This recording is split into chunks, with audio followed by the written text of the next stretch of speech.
Crandon! Hello, hello, hello. How are you? I am wonderful. I'm wonderful. Cannot complain at all. Can you see me Yeah, I can see you. at the full face and everything? Say it again. The full face? Yep. Okay, cool.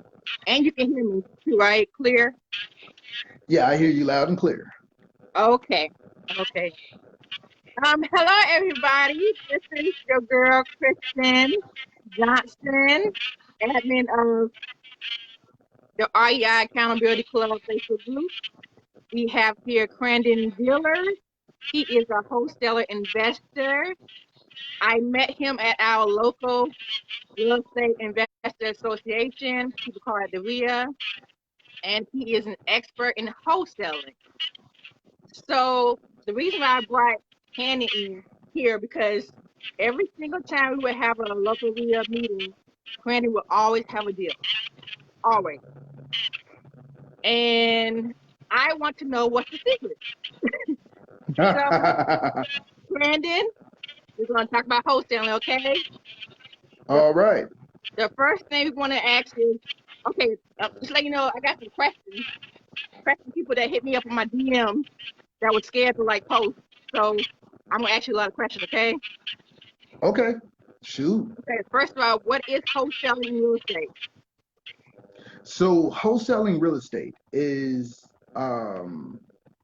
the process of putting a house under contract and then turning around and selling that contract to an investor who actually has the funds to do the flip. Okay, So so as a wholesaler, you go ahead. you're pretty much like the middleman. Yes. So as a wholesaler, you technically are the middleman. You're going out and doing all the legwork. You're doing a large portion of the uh, investment analysis, and then you're taking that analysis and presenting that to an investor as an investment opportunity for them, as a money making vehicle for them. Okay, cool, cool. So what do you need to do to learn wholesaling? There's a plethora of information. It's a wide array of information on YouTube, that you can watch videos like Max Maxwell, the Flip Man, just to name a couple of people that I watched to get acclimated to the process, um, and just basically learning as much as you can and practicing um, your analysis and your techniques on properties that you may not even be wholesaling. You can ride past a house and see a for sale by owner sign, and um, you can then mock up a actual analysis of what that property would look like if you were to wholesale it, so that you're always getting better at seeing a deal, understanding a deal, and deciding what a deal is. Because actually, in wholesaling, that's generally the most important part. Because there's always going to be an investor who is looking to find a property. Because there's always people with money looking to find ways to make that money work for it. There's always going to be somebody selling a house. Yeah. People move, so those two things, though they are very important, they're always going to be there. But your ability to spot a deal and then being able to negotiate a deal are the two biggest things about wholesaling, in my opinion. Okay. Win-win. Okay. Once again, I'm just a person. Okay. Okay. Do you need to have a lot of money to get into a wholesaling? No, actually, that's part of the reason why wholesaling is usually the best way to get into real estate investing is because as a wholesaler, you technically don't need to have any money per se. Reason Right. being is because when you're negotiating with the homeowner, you're negotiating the ability to sign a contract and getting a house under contract. Generally speaking, there isn't any uh, dollar requirement for that. Now there are potential scenarios such as um, earnest money and things of that nature that may come up depending on how savvy the homeowner is in real estate itself. But like my first deal that I did, $0. I actually had borrowed $200 from my brother to get started, so I could have gas money so I can go drive for dollars. Oh, And okay, gotcha. found my first house and did my first house in 3 weeks. And I had, like I said, I didn't have any money tied up in the deal at all. Okay. If you don't mind asking, I'm asking, how much did you make in your first deal? My first deal, the deal itself was a total of $18,000 for that deal.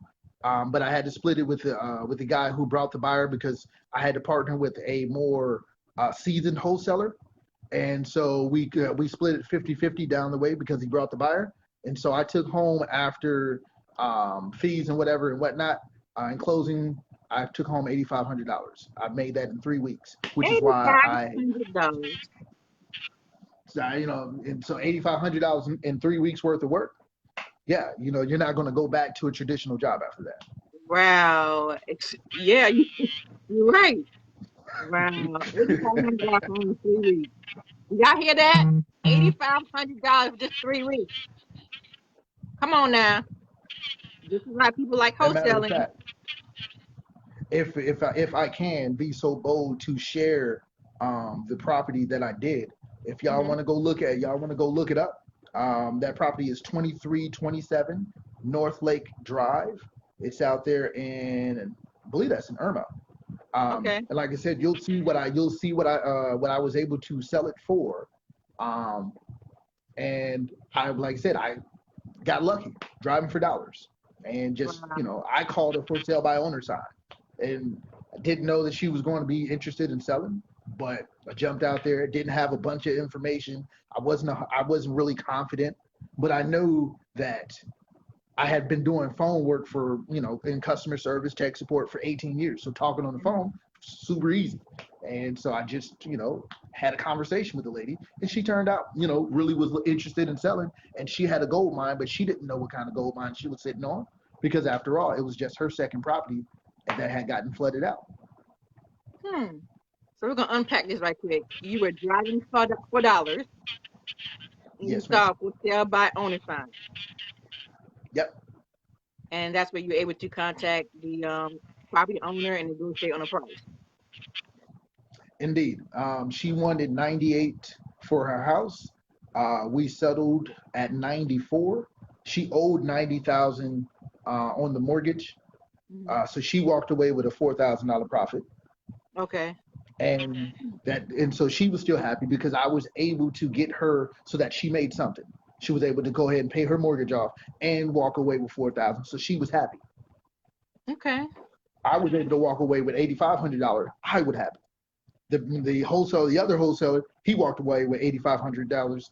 He was happy, and the investor got the house for 112. And if you actually look at it, the house is probably worth right now 230. Wow. That's So good. everybody came out happy in the deal. Exactly. And that's the important thing. Everybody has to win more to be able to be a successful wholesaling deal. Yeah, Yes, that's good. Um, it's funny that you said that the lady was happy with $4,000.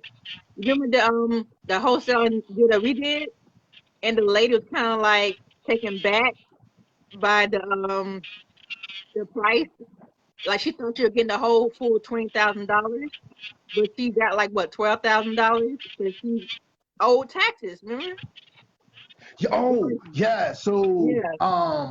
that was house, Don't say the like address. house, huh? Don't say the No, address. that was house 4 or 5. Um, and so with that particular situation, um, when once she found out that, hey, you know what, there was a lien on the house, and so the Hmm. lien, the somebody in her family had the house before they signed it over to her, because Oh, she was it was given to her, from the grandfather actually had left it over to her.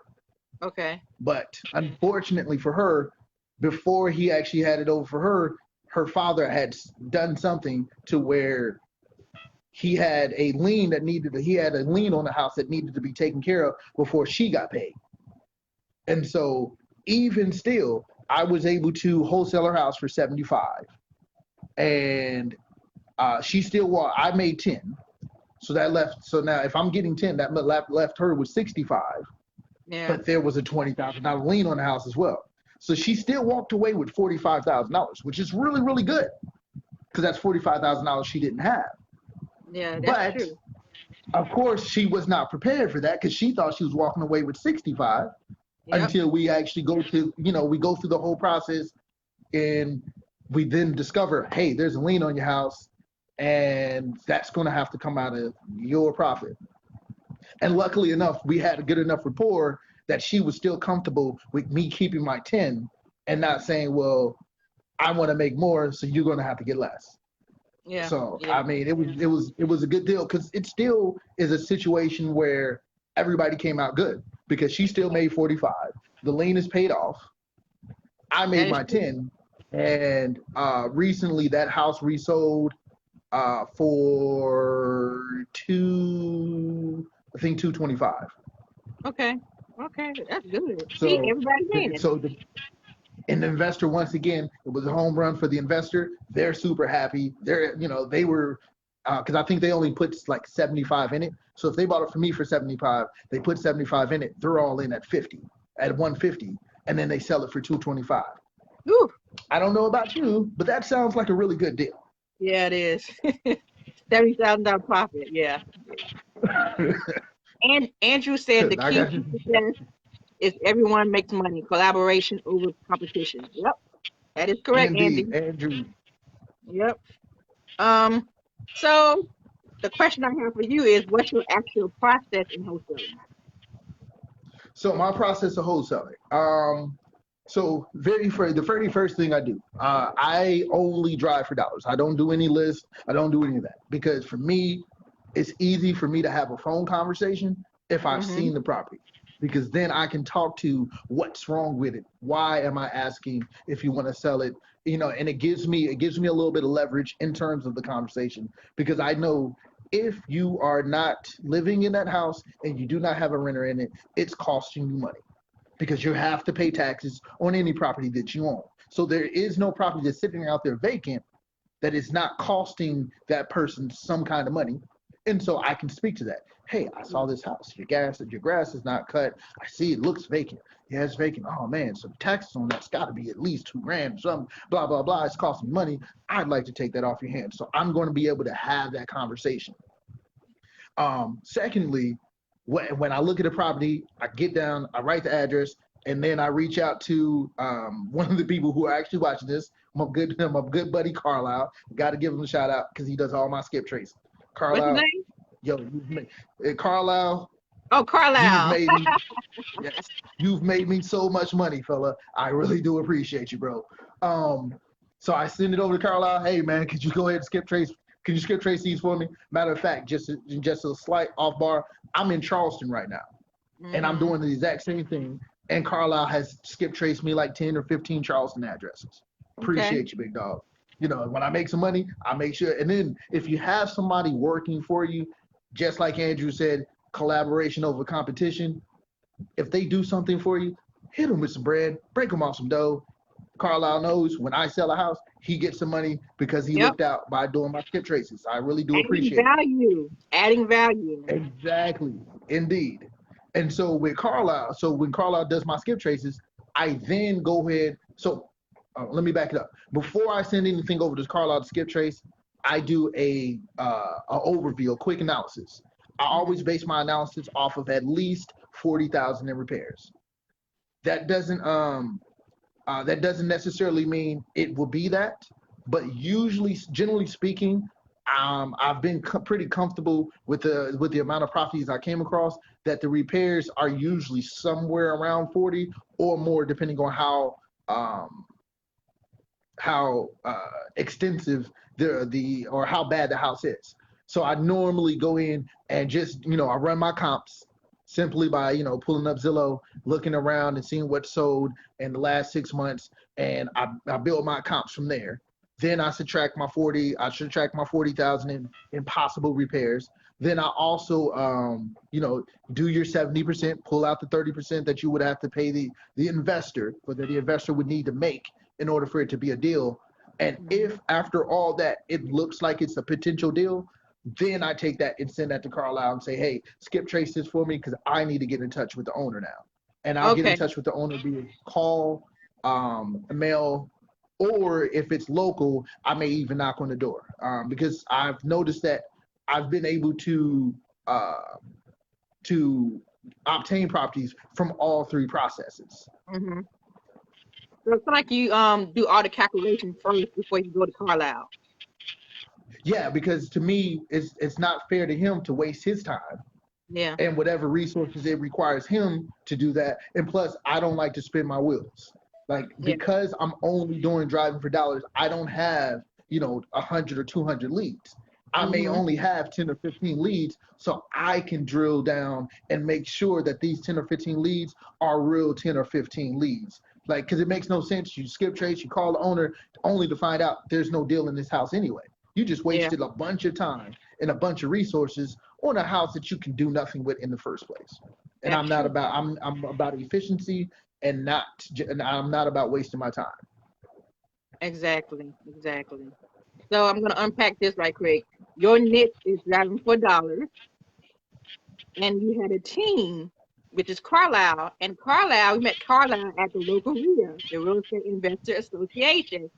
Do y'all see what's going on here? Networking. You get to know people at your local RIA. Y'all need to go ahead and join. This is how we met these people. Okay? Your local RIA, Real Estate Investors Association. You can meet a lot of people who are very much knowledgeable in the real estate investment industry who will be willing to help you. Okay. That sounds good, Crandon. So, okay, we already answered how to find a deal, driving for dollars. Any specific zip code? No, I don't particularly care about the zip code. Properties are properties. If it's a deal, it's a deal, regardless of the zip code. I've wholesaled in 29203, 29212. I've wholesaled in matter of fact, the last flip, the actual flip I did that in Blythewood. Oh, I mean, so I went all the way in my rental property that I got through what do you call it? Subject to. I did that one. That's in Irmo, so that's on completely opposite sides of Columbia. But to me, it doesn't matter. I don't have a particular set area that I deal in, because if it's in driving distance, I'm doing it. Yeah. Okay. And notice he says subject to. That is another exit strategy. It is a very creative financing process that we probably will talk about later on. But this is wholesaling video, so we're gonna just talk about wholesaling, okay, y'all? What type of sellers are you looking for?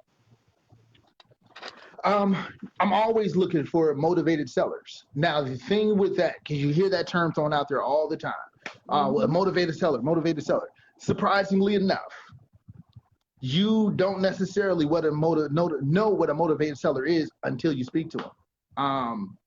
One of the guys that I actually got, he didn't know he wanted to sell his house until we had a conversation. I knocked on his door. Hey, hi, was you looking to sell your house? I don't know. I mean, I guess for the right price. He didn't know he was motivated. He was sitting on his couch with his door open, watching baseball. His screen door was open.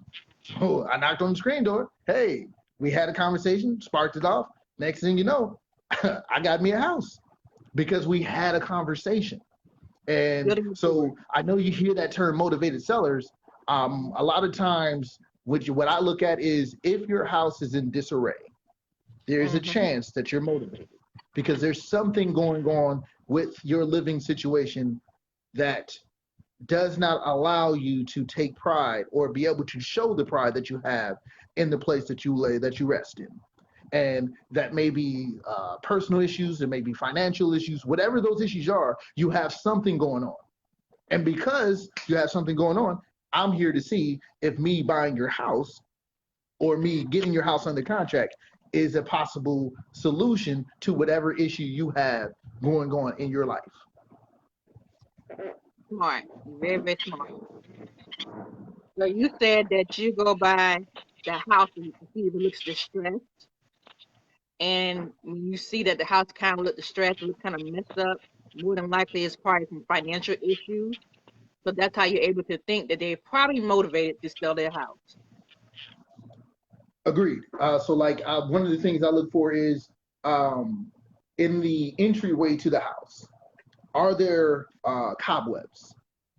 Okay. Does it look like somebody has that because you would think if I'm walking in and out of my house, they're not gonna, the spiders are not gonna go ahead and grow. Usually if they're weaving their webs, ain't nobody using that door. Looking at that mailbox, is that mailbox filled with mail like somebody hasn't checked it in weeks and months? I wonder why nobody's checking that mail. Is Yeah. it trash day? Is that to the street, or is it still at the house? If the grass is not cut and the trash is not being moved up, there's a chance that that house is vacant. Yeah. Is that house dirty? Has it been pressure washed? All the things that people generally take pride in their yard, in the exterior of the house, and when they live there, especially when they live there for a certain period of time, a lot of times we take care of the exterior of the house. If we're Yeah. not doing that, then there's a real possibility that that might be a distressed home. It's not Hmm. always the case, but then you might find out that that's a rental property. Okay, That is. well, guess what? That owner is not taking care of his rental property. Maybe he's had bad renters. Maybe he doesn't want to deal with it anymore, and he just doesn't have the time. There have been owners that I've called where they had so many rental properties they just forgot about this one. Okay. Oh, yeah, okay. And now we're having a conversation about, would you be willing to let this one go? I've talked to people and they're like, no, I don't. This is one I want, but I do have two others that I'm looking at getting rid of. So Okay. you want to approach those conversations because you never know what they may entail, what they may turn into. That's true. Okay. Look at you. That's a good point. Okay. Now, don't be out here taking all the houses now, y'all. I mean, I appreciate, I don't mind sharing, but come on now, leave some of those for us, because don't be taking all my Whatever. skills and all my little tips and tricks, and I get out You here can't and write it everybody's down. already got I'm writing it them. down. I'm writing it down. Okay. Okay. So the next question is, what website do you go to find a property owner? Whew. I don't, like I said, I send all that stuff to Carlisle, so I don't know what he uses, but he's a really good guy. I don't, so that one I can't answer because I don't do any of the skip traces. Now I will use the good thing about Richland County and Lexington County, um, pretty much unless somebody opts out, you can go to the county assessor site for both of those counties, Hmm. and unlike other counties, though there our counties are really good at providing you with owner information. I've tried Dorchester County out here in Charleston, and I can't get I can, you there's like it's really hard to find information.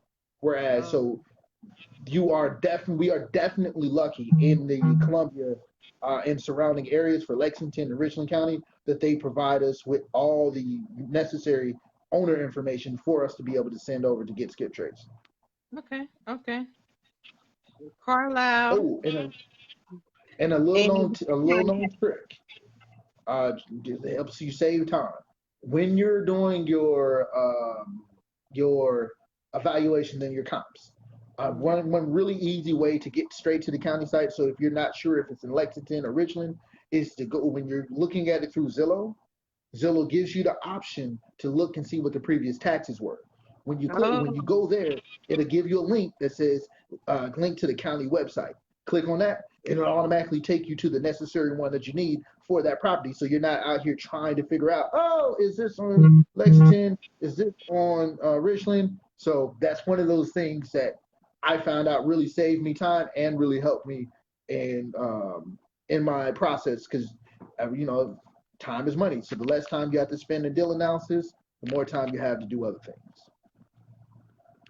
oh, okay. Okay. So you can find the tax information even on Zillow. I did not know that. Hmm.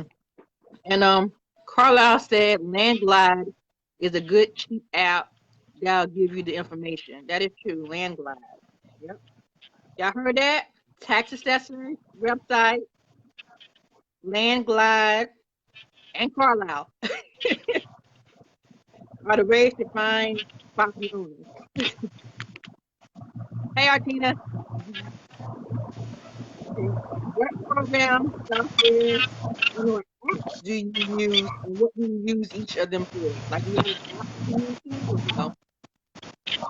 no? Say that again. You kind of broke up on me. What program, software, and or apps do you use, and what do you use them for? Do you have any apps that you use, like Deal Machine or anything?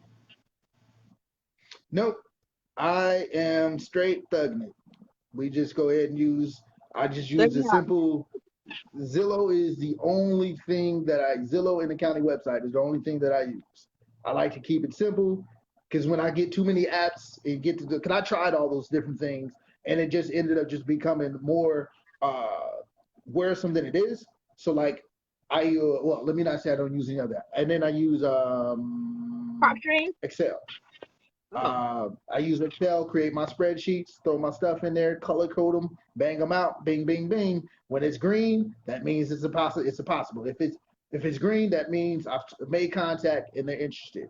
If it's yellow, mean I haven't made contact, but it's a possibility. If I put it in red, that means I've already talked to them. They already told me no, and then we just keep it like that. You know, my joint's looking like a Christmas tree, but it's a very simple process, but it gets things where. that's good. So you saved a lot of money too. Zillow, county website, Carlisle, and All Excel. free. That's it. Keyword, all free stuff except for Carlisle. Everything I use is free. I hate to say it, but I'm slightly on the cheap side. Carlisle about to get people contacting him. Hey, Carlisle. So oh yeah, Artina, she said prop stream. So no prop stream. I do prop stream. Um, No okay. prop stream. I've heard of it, but I've never used You're saving a lot of money too. Cause prop stream is like $99 a month. But I split it like See, with a group of people. Like I only pay $20 a month. I'm splitting with a group of people to get access. So you gotta be smart about that. You gotta be useful. Okay, so I can dig. well, I think you already answered this. How do you contact the motivated sellers? You already says you get information from the county website. Um, yeah, excellent. Okay, so you already answered that. So how you said how do you get lists of properties? And you say you don't do any type of lists, right? No, no list. Strictly driving. And that's part of the reason. So, like for me, I look at it this way, and this is just my assessment of the business itself. A list, anybody can buy a list, and which means everybody buys a list. If everybody Yeah. buys a list, everybody's calling all those properties, and nine times out of ten, then it's a for me it seems like a crapshoot on who can catch them at the right time. If It's I'm driving, competition. there's a chance that the house that I just saw isn't on the list Yeah. because it doesn't necessarily fit a criteria of whatever criteria they use to create that list. And so for me, the that's the joy of driving of using driving for dollars. Now, granted, when you drive for dollars, it does require you to have time. In my case, I drive for Uber and Lyft so that it can pay for me driving for dollars, so that I'm actually lowering my acquisition cost by getting paid to drive and then just making sure see a location or area that I think is really interesting or that looks like it might have some properties in it, Mm-hmm. then I take down that idea so I can get back and go back there again. Secondly, it puts me in the car with people who live in these areas. And the one thing we know about people is people love to talk, especially when they're in a neighborhood. Oh, yeah, that Wow. house down the street. I really wish somebody would fix that up. Oh, you do? Tell me Did more. I just hear that? Now you're giving out a business card. So those are the things, and so that's the reason why I drive for dollars. And it's been successful for me. It may not be successful for everybody, but that's another possibility for people to get into the business and not feel like they're spinning the wheels but not getting anything out of it. Because it does take persistence, it does take consistency. If you are not persistent and consistent, you will not be successful in this business. I'm gonna tell you that now. For all That is- those who are looking to be wholesalers, yes, I made my first deal in 3 weeks, but I didn't get another deal for 4 months. Wow. So be consistent. If you're Because consistent, I promise you, you will close a deal. that's good. Now, I'm about to unpack this right quick. You say you are an All right. Uber driver and a Lyft driver. That's how you're able to do your driving for dollars because you're going to get paid for it anyway. You might as well go ahead and just do Uber driving or Lyft driving, which is driving for dollars to find your deals. Smart, right? And look, Indeed. So yeah, remember that house we were talking about where the young lady had the tax lien? yeah. That is the perfect example of that. I was driving, I dropped somebody off a block from that house, and Uber told me to make a U turn. I was like, I ain't making no U turn. It ain't nice to make a U turn right here. So I just went further up the block, seen a vacant house, took that information down, sent it to Carlisle. Carlisle skip traced it for me, called the lady. She's like, yeah, people have been trying to get me to sell my house, but they only been offering me 45. Remember, I sold her house for 75. That's why I got the deal because I wasn't greedy in terms of what I offered her. I offered her $30,000 more than what everybody else had offered her because I didn't feel like I needed to keep that property. I made 10 grand. That was cool for me. Now, Yeah. granted, I could have been greedy and tried to get more than that, and I possibly could have got more than that. But that also could have been the reason why nobody else got her contract and I did. So Wow. once again, I made money on Uber. Uber gave me, I got paid for doing that ride. I got paid that day, made the money I needed to make for the day, and then made an additional $10,000 for my business because I chose to drive for dollars and let Uber and Lyft to pay me to do so. So that's one of the reasons. That's actually the main reason why I started driving. And I haven't actually had a traditional job since. And I've been technically Smart, employed by my business and driving for Uber for 2.5 years. smart, smart, smart. Oh my gosh. See? This is what I'm talking about using your brain.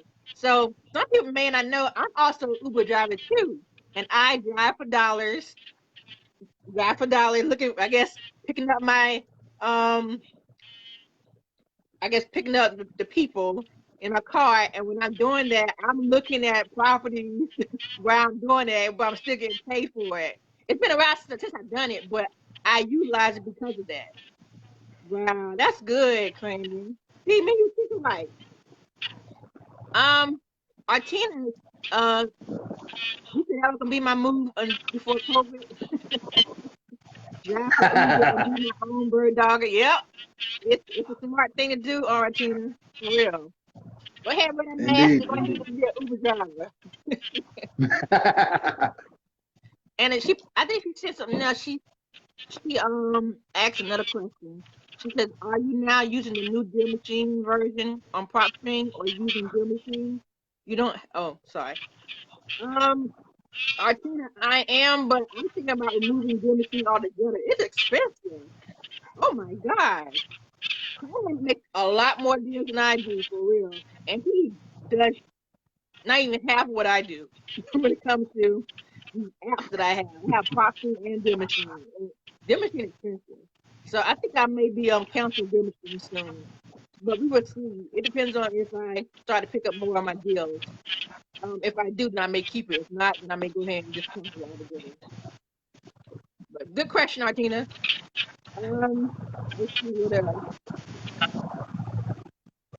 Well, I was going to ask you what your marketing technique is. You don't really have a marketing technique. You just drive flowers. Just drive for dollars and business cards. So I am a firm believer of every interaction is a possible business opportunity. So if I'm talking to someone and it has nothing to do with real estate, I always find a way to get it back in there to what I do. Hi, I'm a real estate investor. Oh, you real estate? Yeah, I do. I flip houses. And yeah, okay, cool. Yeah, I'm out here because like right now I'm in Charles. Like I said, I'm in Charleston looking to do the same thing. Mm-hmm. Housing market in Charleston is on fire. So Yeah. every communication and conversation that I have with anybody, I'm taking my business card and I'm putting it in your hand. Oh yeah, so I'm looking for property. I'm looking to get something to flip. Yeah. And you'll be surprised how many people have an issue with some house in their particular neighborhood. How many Oh, people would love somebody to do something with that nasty house on the block? But you will never know until you have a conversation with them. that's So, true. and then another reason I do it is because when you're in this business, and wholesaling, like we're talking about wholesaling, when you're in this business, you never know who you may need going forward. Mm-hmm. Because as a wholesaler, generally speaking, you don't know what to market your house at if you don't understand if you don't have a general idea of what the repairs are. You may not Yeah. have any information on, or you may not have the background I have in construction. So you may not be able to look at a house and say, oh, it needs this much. Well, you handed your card out, and that person might have been a contractor. Yeah. Oh, hey, you know what? I do a lot of, I do it now. I need somebody to go ahead and walk through a house with me. Mm-hmm. That contractor may go ahead and do that for you just because you guys have built that rapport. Yeah. So these are the things and the reasons why you can't be afraid to open your mouth. Because in this business, with what we do, especially with wholesaling, it's all about networking. It's all about your ability to communicate. If I Yeah. cannot get you to see this deal in the way that I see it, you may have the best deal in the world, but you're never going to sell it Yeah. That's true. because you may have missed the mark. You may think it only needs 20,000 repair and it needs 50,000 to repair. So the next time you come and bring a deal to me, guess what? I'm not looking at your deal. Yeah. It's a waste of time. And the last thing you want is to have a bad name in this business where people are like, oh, he don't know, he doesn't know his numbers. She Yeah. doesn't know her numbers. Because if I sell you something and I lose money on it or it's not what you have uh, presented it to be, the next time you send me something, I'm not going to go ahead and work with it. I'm going Yeah. to go and skip your email. Like, they never had nothing. Let me go to the next one. And I've heard investors say it. I've Yeah. heard people that I've dealt with tell me, Crandon, I'm glad I'm dealing with you. When's the next time you got a property? I have a text message on my phone right now for a guy who's purchased 2 properties from me. Hey, Crandon, do you have anything right now? It's not for me. It's for one of my friends, but he's looking for something in Colombia. Wow. Okay. Now, as a wholesaler, I have buyers reaching out to me. Do I have something? That's No, I don't good. have anything right now. Mm-hmm. But that all comes from you creating and providing value and quality. And Exactly. that's the reason why, like I said, I drive for dollars because I'm more about quality over quantity. I don't care if I have 50 houses on the contract. If I got Mm-hmm. 50 trash houses on the contract, it doesn't make me any money. That those 50 trash houses, I bet you, if I can do 3 or 4 good quality wholesales, oh, I'm Yeah. straight. I'm good. And that's the way that I approach it. Now, not Yeah. everybody approaches it the way I do, but it's the way I do. And it works. It works. That's what I'm writing down everything that you're saying. That's good, Crandon. So now the question I have for you now is, how do you analyze the deals? Like, do you do the 70% rule? Always do the 70% rule. And wholesalers definitely, the reason why you do the 70% rule is because no investor uh, goes into a deal without having a cost associated with doing business. I Mm-hmm. learned this the hard way with my own flip. So I'm saying this from not just from a wholesaler standpoint, but from a actual buyer, as I am looking for a property, is you don't understand all the costs associated with what the investor has to deal with. So you start with 30% because that investor is probably going to lose about 10% of profit in costs Mm-hmm. from holding costs, from the cost of the money that they had to borrow to get it, because most investors don't use their own money. You They sure don't. use either another private investor or a hard money lender, and all that comes with a certain amount of cost that comes out of their profit.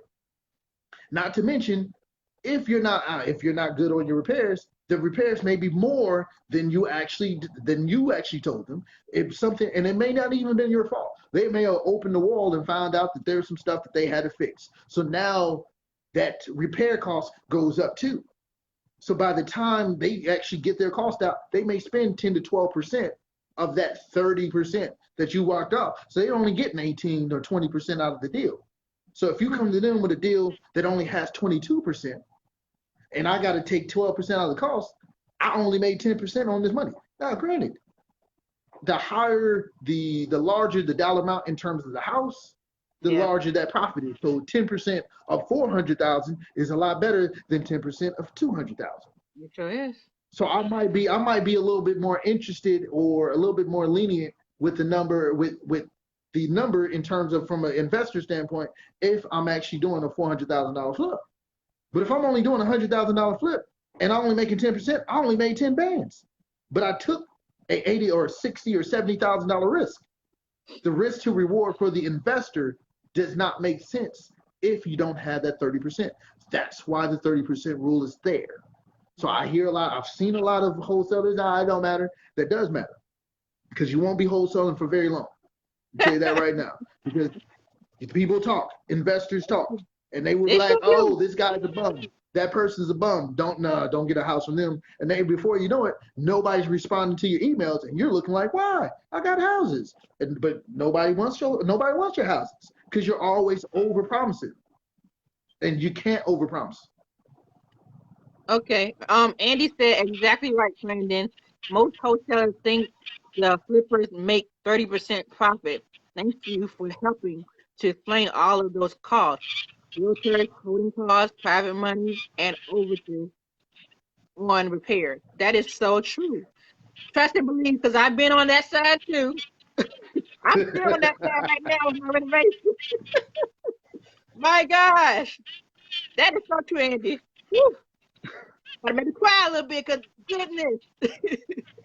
It's tough in these streets, especially that holding costs and that hard money lender.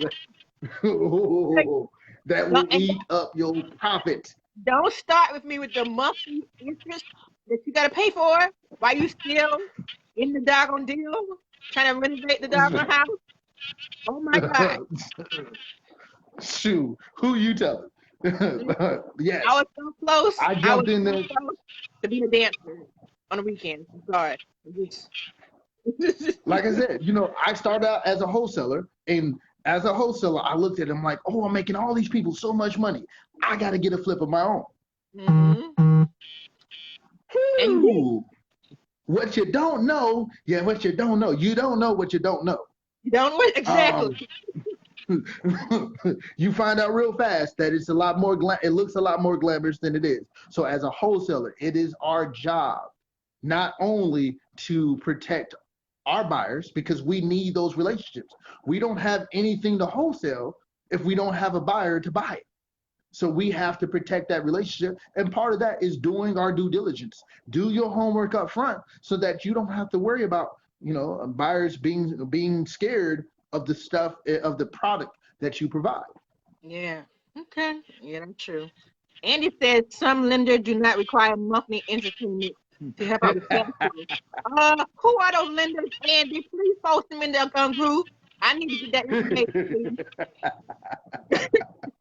because I'm using Carolina Hard Money right now, and they do want you to have Ooh, monthly interest payments. yo, I So, went. I actually reached out to Carolina Hard Money, oh, okay. and whew, yeah, I couldn't go with them. Uh, Like, just to be honest, they told me I needed to have 32 bands up front. They're like, yeah, we can do this, but you need to have 32 bands sitting off. I'm like, oh, I'm sorry. Nah, I'm not it sure. depends on the deal. But I would say this though, if I knew then what I knew now, I probably would have went another route. But another thing, I kind of like messed myself up a little bit. I did pay like $16,000 more on the purchase price than I should have with the house that I have now due to the renovation part. Like I did a Mm. 70% rule, but the renovation estimate was a lot more than I thought it would be. So if I would have like paid, Um, if I would have paid like I don't know around 27 or 25 or whatever, I would have been okay. But I paid like 43, so it's like oh, so. mm. But I mean, it's gonna be okay because I know in that neighborhood, the price, the property value is gonna go up more, so I'll be able to get some type of increase in my equity and everything. So, I can tell now it's starting to change up because a house over just sold for 145,000. So it's coming along. It's you know, it's slow, but it's coming as Did far as the you property value goes. But did you if I find knew that then house what I knew, yourself, or did you buy that one from a wholesaler? I bought it from a wholesaler. See, and look, he he got $3,000 for the assignment fee. So it was 43,000, but technically it was 40,000 that I paid for the house. So Okay, yeah. all right. Like I See, said, look, and I've been on both sides. Like I said, I was I gonna. want you to talk about wholesaling because you are the expert at it. I am not the expert. Like I said, I like wholesaling, but wholesaling does not like me. So But I see, rather the experts talking about wholesaling than me because I'm still like but learning it's as I go. cool. No, but see, it's cool, Kristen, because like you said, you've been on both sides. Mhm. So as have I, you've been on both sides. So for you, it's like you're not a person who's saying, "Hey, I don't see the need for wholesaling," because we hear investors say that, "Oh, wholesalers, why they get paid?" What? Because there is, yes. If you're like one of the things that I do as a wholesaler, it is very much imperative, and I tell anybody who's a wholesaler, join every wholesale investment group you can find on Facebook. Yep. If you are, join every group because you're going to get something out of everything. Like a lot Yep. of times when I didn't know what I was doing, I'm watching what other wholesalers are doing and I'm linking up with other wholesalers, able to ask them questions. Oh, why did you post your house like that?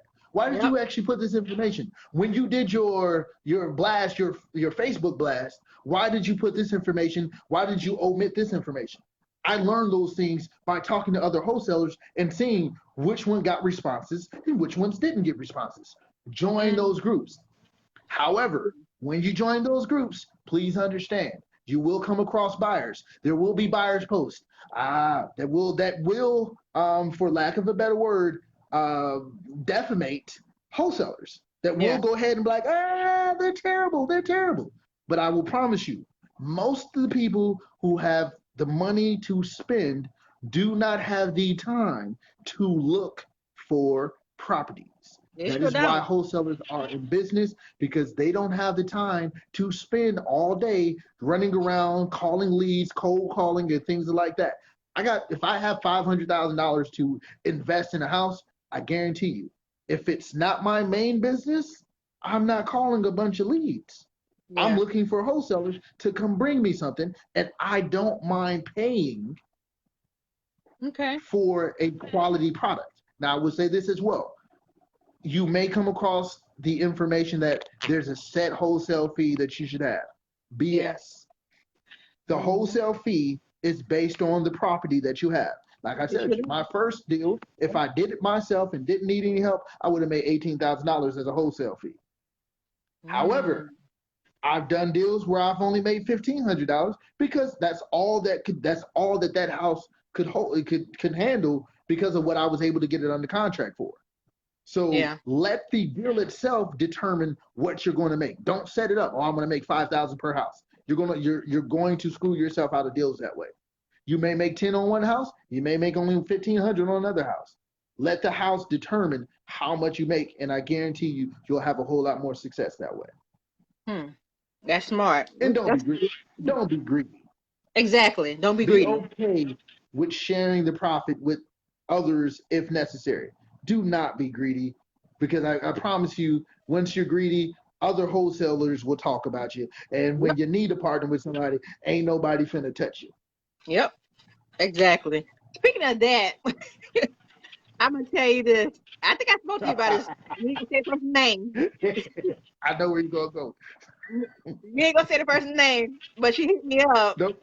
My son JV and Kristen, his address. Go look at his address right quick. You might be interested in getting this deal. Okay, then we can JV in it together. I said, okay, so you got it under contract? No, I don't. I said, okay, then. So if I get it under contract, me and you gonna split everything, the fees and all the expenses and everything, and then we have a split profit. You know, once I get everything under contract and everything. Oh well, I mean, I was just hoping we were gonna split half of the profit. Wait a minute, so you want me to split the bill, pay for all the fees and expenses, and the only thing you want is half of my profit? No, that ain't how it works, sweetie. You want a deal finder's fee. That's what you want. So I think people get the JV mixed up with the deal finder. Have you had that happen to you? Uh, yes, I have. I've JV'd on several deals. Heck, Okay. I JV'd on the house that we sold to you. Yeah, you But sure did. normally I only JV when somebody already has the house under contract and they just need help moving that particular property. Exactly. If And that's the case, then I JV with you, and it's cool with selling. But if you come to me and you're only bringing me leads, a that's deal kind of finder rough. fee. It's a That's bird kind dog. of hard. Yeah, like that. That's basically what you're doing. That no, that is basically that is what you're doing. You're bird dog. You Your bird found me dog. something, and you're telling me to go do all the work, but then share with you on the back end. Doesn't sound like a profitable situation, because I'm I out of ain't time, gonna lie, money, and energy, and you're out of what? And so the only thing you do is sit back and profit. It's not a good way to do business, people. it sure If is. you're a wholesaler, that's not what you want to do. Go out there, get the legwork. Don't be afraid to do the work. And then if you get it under contract and you need help, don't be. And that's another thing. If you get it under contract and you need help, don't just lose the contract. Yeah. Don't just lose the contract. Reach out. There Reach are out. experienced wholesalers out here who would be more than happy to help you sell your deal if it's a deal. You can Because post in the group. sometimes, huh? They can post it in the group. Yeah. And sometimes your deal's not selling because it's not a deal. Yeah. But if that's not the case, do not hesitate to reach out to a more seasoned wholesaler, post it in the group. There are several things that you do that you can do to fix that situation so that you don't lose out on a potential deal. Yeah. Yeah. That is correct. Thank you for saying that. See, I thought I was crazy. I'm like, wait a minute, that ain't how that works. So now that we talked about marketing and everything in the past, how do you market your deals to the cash buyers, and how do you find a cash buyer? So, so there's a couple of different websites. I know I don't know if a lot of people use this website here, but I've actually had three deals bought from this website called connectedinvestors.com. It's Connected them. basically, yeah, connectedinvestors.com. It's like a social media for real estate investors. Um, it was one of the first websites I actually joined after Facebook. And actually, between that and Facebook are the only two websites that I use to wholesale on Okay. outside of my own personal website. Hmm. So connected investors, you set up a profile, you can load houses on there, and of course you can go through, because there are several people who wholesale through connected investors. So you might find a property that you're looking to purchase on that house as a buyer. So that's definitely a website I vouch for, because like I said, I have two buyers who's purchased three houses from me over the course of the past 2.5 years that I wouldn't have found if I didn't join Connected Investors. So I can speak to there are real buyers on that website. So it's Okay. definitely something you should get your hands on. Connected And it's investors. free, it doesn't cost anything. Doesn't cost anything. And The mobile app sucks. I'm just gonna be honest, the mobile app is terrible, but the actual website that you access from the computer works just fine. So Okay. All right. And so connectinvestors.com. Now, as yep. far as that's how you're able to find your cash buyers. So, and that's how you find you market your deals. But I also noticed too that you do market your deals on Facebook too, right? Yeah, so I market them. So the three places I market my deals are on well, four places. My personal website, the Connected Investors, Facebook, and then of course, and most importantly, your local real estate investors club. I Yeah. cannot stress that much. The only reason I was able to sell the house that I JV'd on, well, one of the houses I JV'd on, is because I marketed that house at the local RIA Mhm. to the RIA Club, and when Kristen actually purchased that property from me because I marketed at the local RIA. You sure did. I So sure did. we're not talking about abstract thoughts. We're not talking about abstract situations. We're talking about real things that happen, Good deals. and we can speak to it because we did a deal together. We I work made some together. money, Kristen made some money because I marketed the house at my local real estate investors club. You cannot be afraid to talk. You cannot be afraid to get up in front of the crowd and speak to people because if you are, you ain't making no money. Tell you that right Exactly. now. Exactly. We If you worked on really, another deal too together too. Hint, hint. huh? What'd you say? We worked on another deal together too. Two deals together. Indeed, we did. Indeed, we did. We did do two deals together, and like I Mhm. said, Christian has been a godsend because it's one of those things that when you meet people and you meet people who are people of integrity Mhm. and people who are about business, who are Yes. about doing things, Yeah. who are really trying to get things done, then it's really easy to make money with those people. So I would Exactly. definitely say you have to like the probably the best resource is your local investor club. And Mhm. I found my local RIA by going through Meetup and typing in real estate investors. And I joined every real estate investors club that I could find in my local area. And I was going to all of them pre-COVID. I was going to every RIA Yeah. because there's different people that show up at different RIAs and there's different information. And normally there's different wholesalers who go to different RIAs and you never know who you may link up with, who you may Mhm. actually JV with, partner with, who you may come in contact with, what resource you may get. So you have to show up. You're going to have Exactly. to sacrifice a couple of nights a month for your business. But if you're serious about your business, that shouldn't be a problem at all. Yeah. Exactly. Very good, Miss Crandon. Um. So I can't stress this enough from everybody in this group. Please join your local RIA. REIA, that's the acronym. You can go to meetup.com, search, put RIA or Real Estate Investors Association and see the local RIA that is in your location. Please join. That's how you're able to network with people who are like-minded people who may know a lot more than you do in real estate investing associations. That's how I was able to meet a lot of people. Crandon, Andy is on here, Carlisle, Bob, which is Robert Kim. I call him my rich daddy because he's like my Robert Kim apostle. Bob, it's just so many people that have met in the local area, and they are really good people who want to see everybody succeed. So please join your local area. Speaking of that too, have you met Russ yet? Russ Snyder? Russ is in Charleston. Yes, I've actually sold one or two houses to Russ already. Okay, And that's how I know Russ. Is okay. I've Russ actually bought. A matter of fact, not only did Russ actually purchase a house from me, Russ also lent me for my first flip. Okay. And so that's when and this is the reason, and the reason why I bring this up is because a lot of people don't understand when you're trying to transition from wholesaling to the other parts of real estate investing, a lot of times you don't have the ability to do it by yourself. Yep.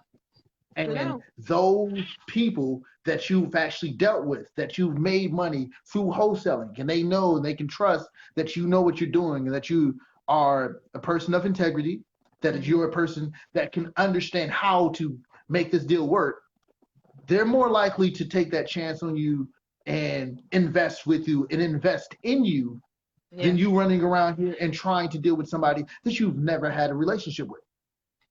In Yeah. order for me to get the money for my last flip, the hard money lender had to go ahead and approve me and do some things. Yeah. You know why I got approved? I got approved because Russ is her friend. Yep. Good. A different Andrew, not the Andrew in here, the different Andrew is her friend. And they were able to vouch for me. Hey, Crandon knows what he's doing. You know, Crandon's made me money. I lent Crandon money. He paid me back. So I Mm-hmm. had built up enough rapport and enough Yep. cash with other people within the network that they were then able to leverage that with someone else, and I was able to get the funds to actually do to purchase my first full 100% flip. So you don't get there by doing it yourself. Yep. So I have to say, as a wholesaler, that's why it's imperative to you to be right and not be greedy, because Exactly. you never know how it may turn out for you later, who you may need later on. And if you're being greedy up front, I'm not going to be dealing with you later on. Exactly. You were greedy for Yeah. these little pennies here. Now, when you're really trying to do some big stuff, don't nobody want to fool with you because they are like you at all. So trust me, I say this with 100% belief. As Andrew said, your network is your net worth. That Yep. is true.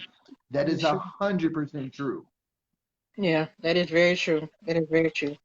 We're almost done, Crandon. Don't worry. But I just want to get all these questions because I have a lot of people that hit me up for real about wholesaling. So I'm trying to get as much as possible because um I would prefer an expert like you to answer the question versus me who is just still kind of like learning as I go, you know? So That's fine. Like I said, my day is I'm open to my day, and I said I drive Uber and I real estate. I clock in when I want to, clock out when I don't want to. So we are exactly. fine. We take all the time you need. I'll answer however many questions you need me to answer. Let me say this too. The one thing I like about you, Crandon, is that not only you're a good person, you help make me some money. So I like people who help make me some money, and vice versa. I already have friends who I like that I spend money with. I wanted some friends who I could actually make money with too, and you are that guy. Thank you.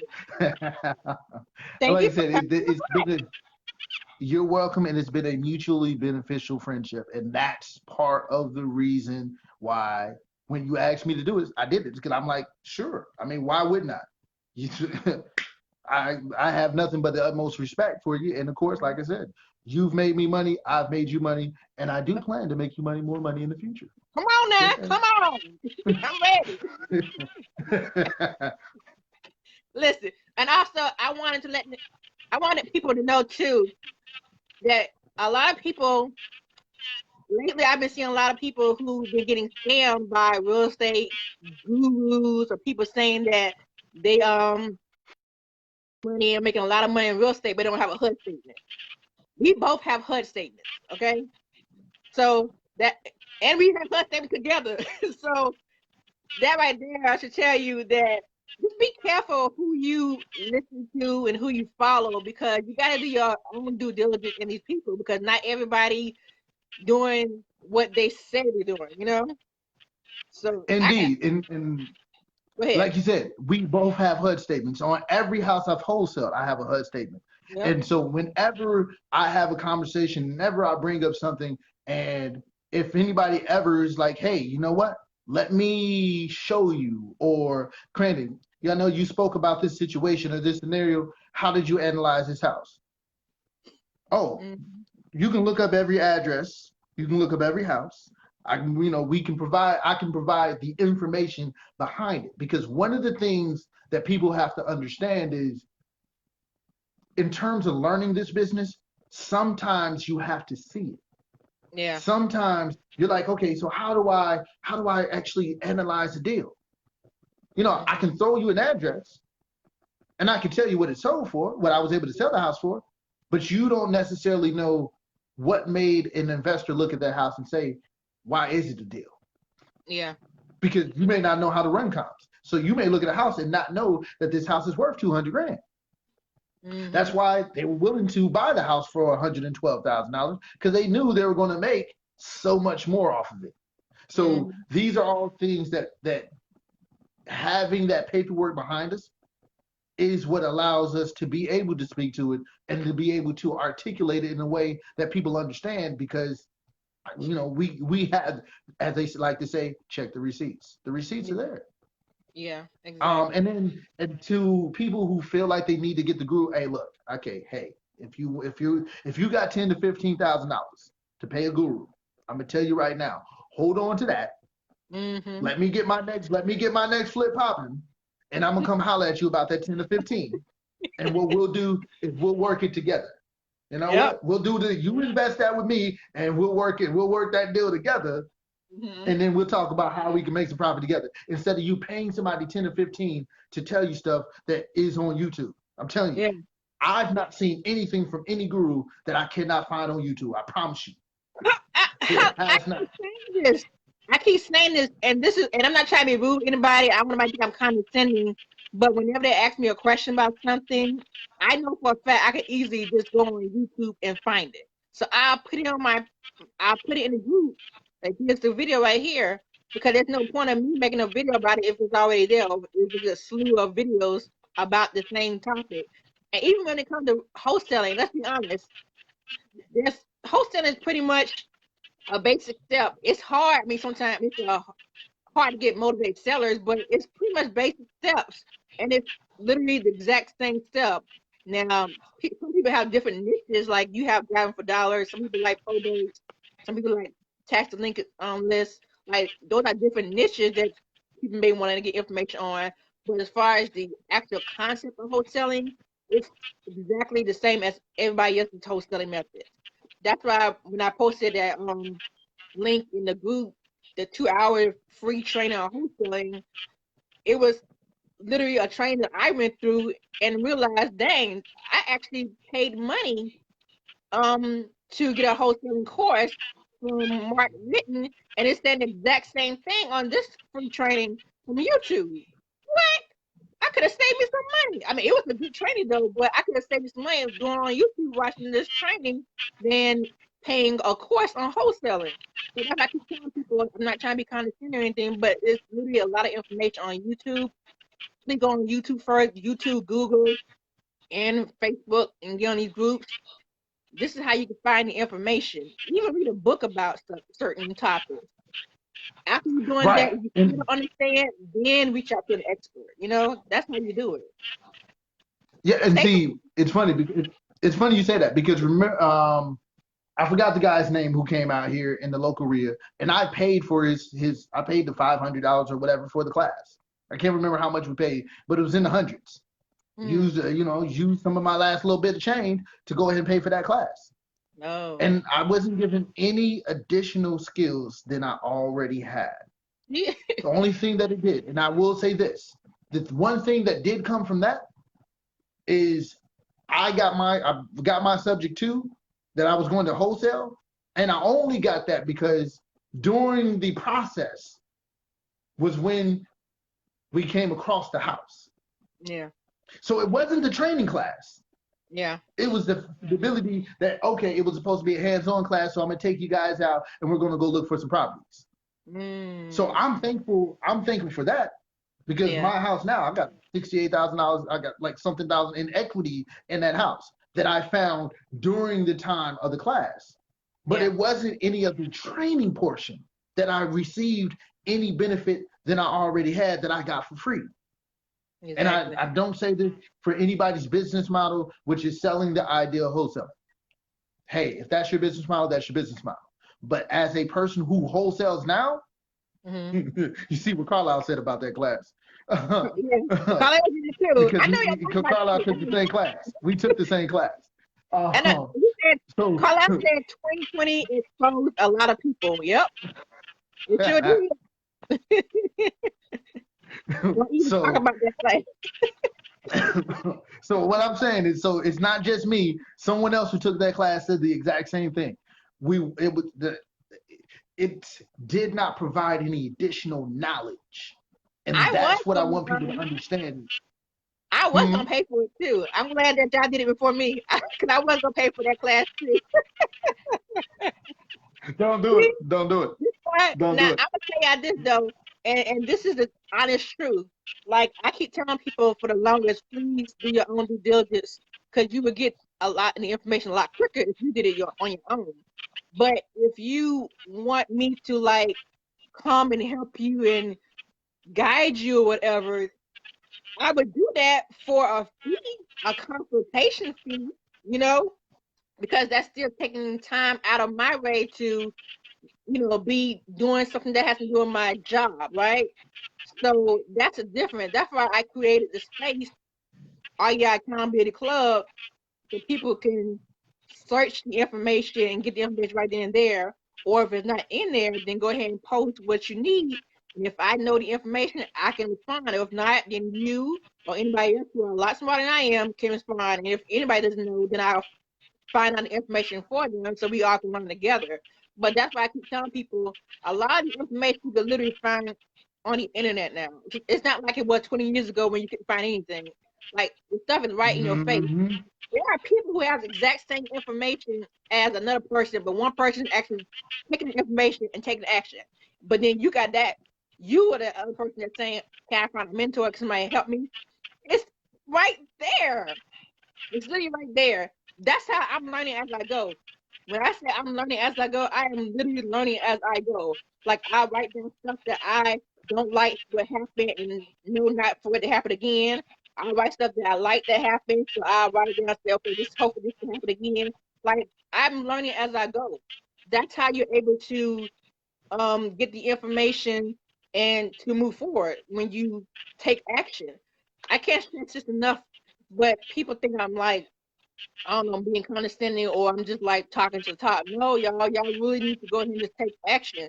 And a lot of y'all have a lot more money than I do, a lot more money. I barely even had money getting in this doggone business. I mean, I'm good now, but when I first got into the business, nah, I didn't. But you gotta take action so you can start making money. Come on, man. Yep. It's really, come on, it's free.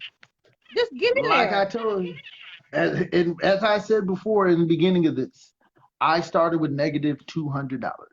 See? I owed my brother $200. Bro, Mhm. can I borrow $200? I just need some gas. I promise I can make this back. Promise I Wow. can make this back. Got in there, started driving for dollars.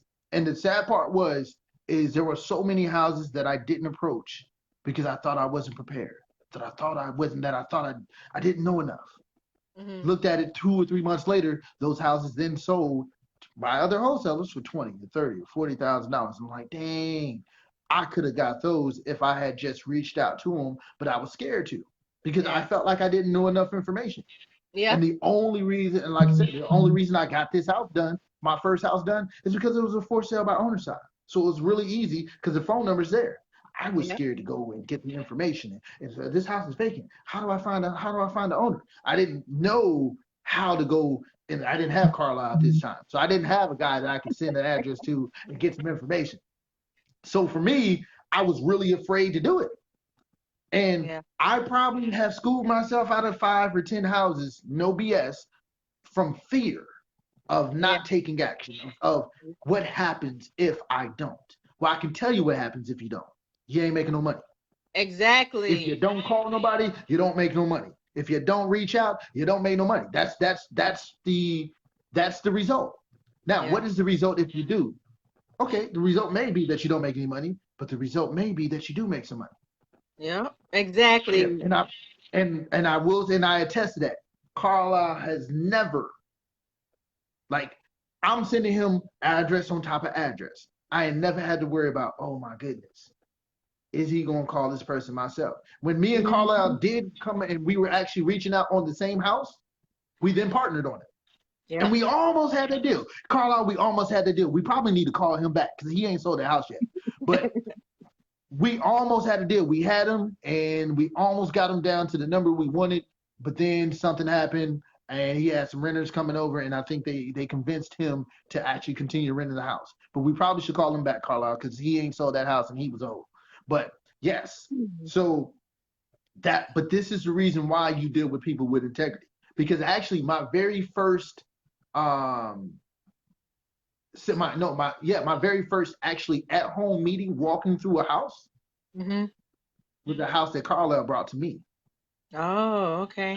Okay. Carlisle brought it to me like, hey, you mind walking, you don't mind riding through this house with me? Sure. And I mean, I was still fresh, super brand new. He inspect properties now, ain't it? Carlisle, inspect properties. There you go, right there. Yep. So this is what we mean about our network. I met Carlisle at the local real estate investors club. Met him at the REI. Come on. If I never sat down and spoke to people and, hey, my name's Crandon. What do you do? Oh, you do that too? Yeah, I'm a wholesaler too. All right, that's dope. What's up? Let's link up. Shoot, let's get it. Yeah. And then you start to find out there's people with like minds and like information, and bam, here we go. And like I said, you know what I'm saying? The people who are talking on this particular I guess, is this considered a podcast? Is this point now? I don't know. This live meeting, whatever it is. We've all met through our local RIA, and we're like-minded individuals, and we just happen to all be in real estate investing because that's what we're there for, and we all brought something to the table. Brought something to the table. Thank you. Not no one trying to look for something and you're not bringing any type of value back. That is the whole point. I keep trying to tell people, add value and you will receive value. This is how it works in real estate investing. You can't just keep asking people for stuff, take, but you're not willing to give. You know what I'm saying? People have to understand this. I can't stress this enough, but, who am I to talk about this? Indeed. I'm just a person who's been in it. Another thing, and I just thought about this when we were talking about it. If you are a wholesaler, please remember to follow up. There is a particular property, and I'm gonna tell you, it's down on King Street. I had the guy to agree to sell me the house for $179,000. Me and Bob walked through the house, got the video of us walking through the house, everything. But I sent the owner a contract. He lived in Minnesota, and he lived like 30 minutes from the post office. Got him to agree, and then he was like, "Nah, I can't sign it today. I need you to send it back and send me another one." I never got around to following up with him to send him another contract. A local investor, about 30 days later from when I had it under contract, bought the house for $210,000. Do you know how much I lost on that wholesale because I did not follow up? Wow. I had it under contract for $179, and I know the person because I partnered with this person later on a different house, and he bought that house for $210. Dang. Yikes. That's how much money I left on the table because I did not follow up with the owner because I was too busy working on some other wholesales. I know who you're talking about, though. Can you say his name? Yeah, say his name. Andrew? Yes. Yes. And when he found out that I had that house on the contract, he was like, "Oh, dang, you should have brought it to me." I knew this because I was looking at the numbers. I'll be a little nosy, I ain't gonna lie. But because that's around the neighborhood where I grew up in. So when I look at these numbers, I said, "Dang, that's it." But you look at how much it's on sale now for like almost $500,000. So now, do you understand my frustration?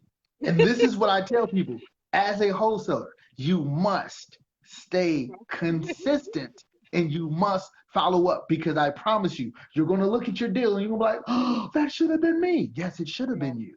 Yeah.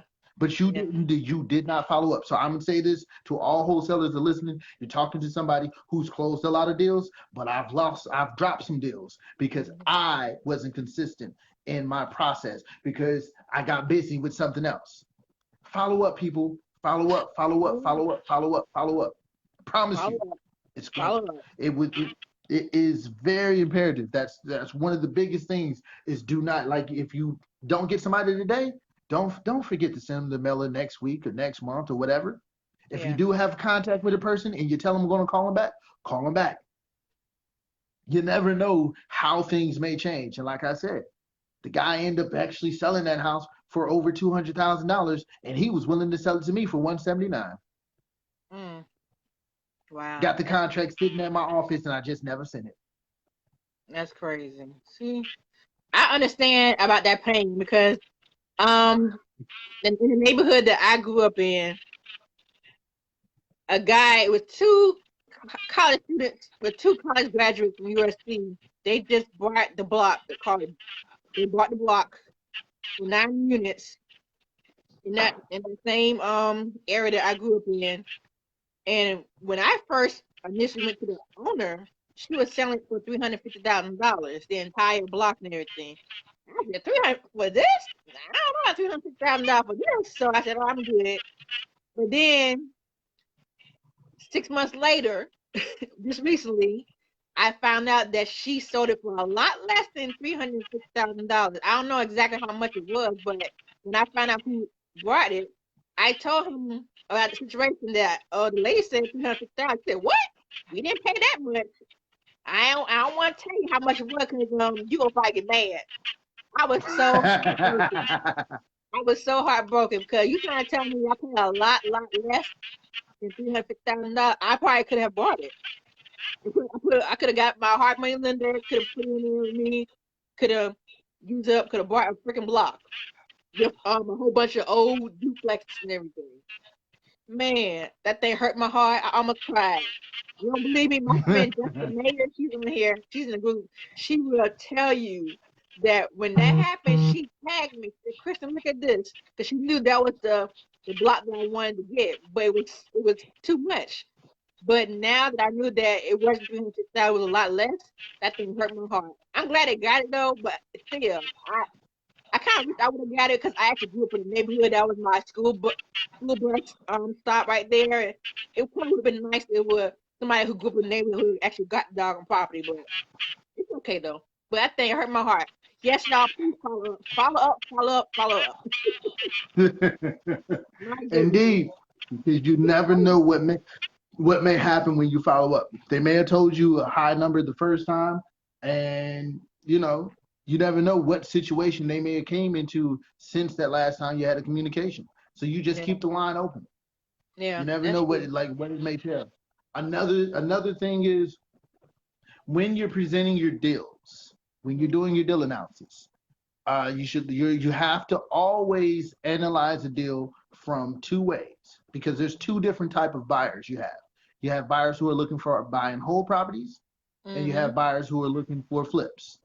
Yeah. Perfect example is the house that we sold you, Kristen.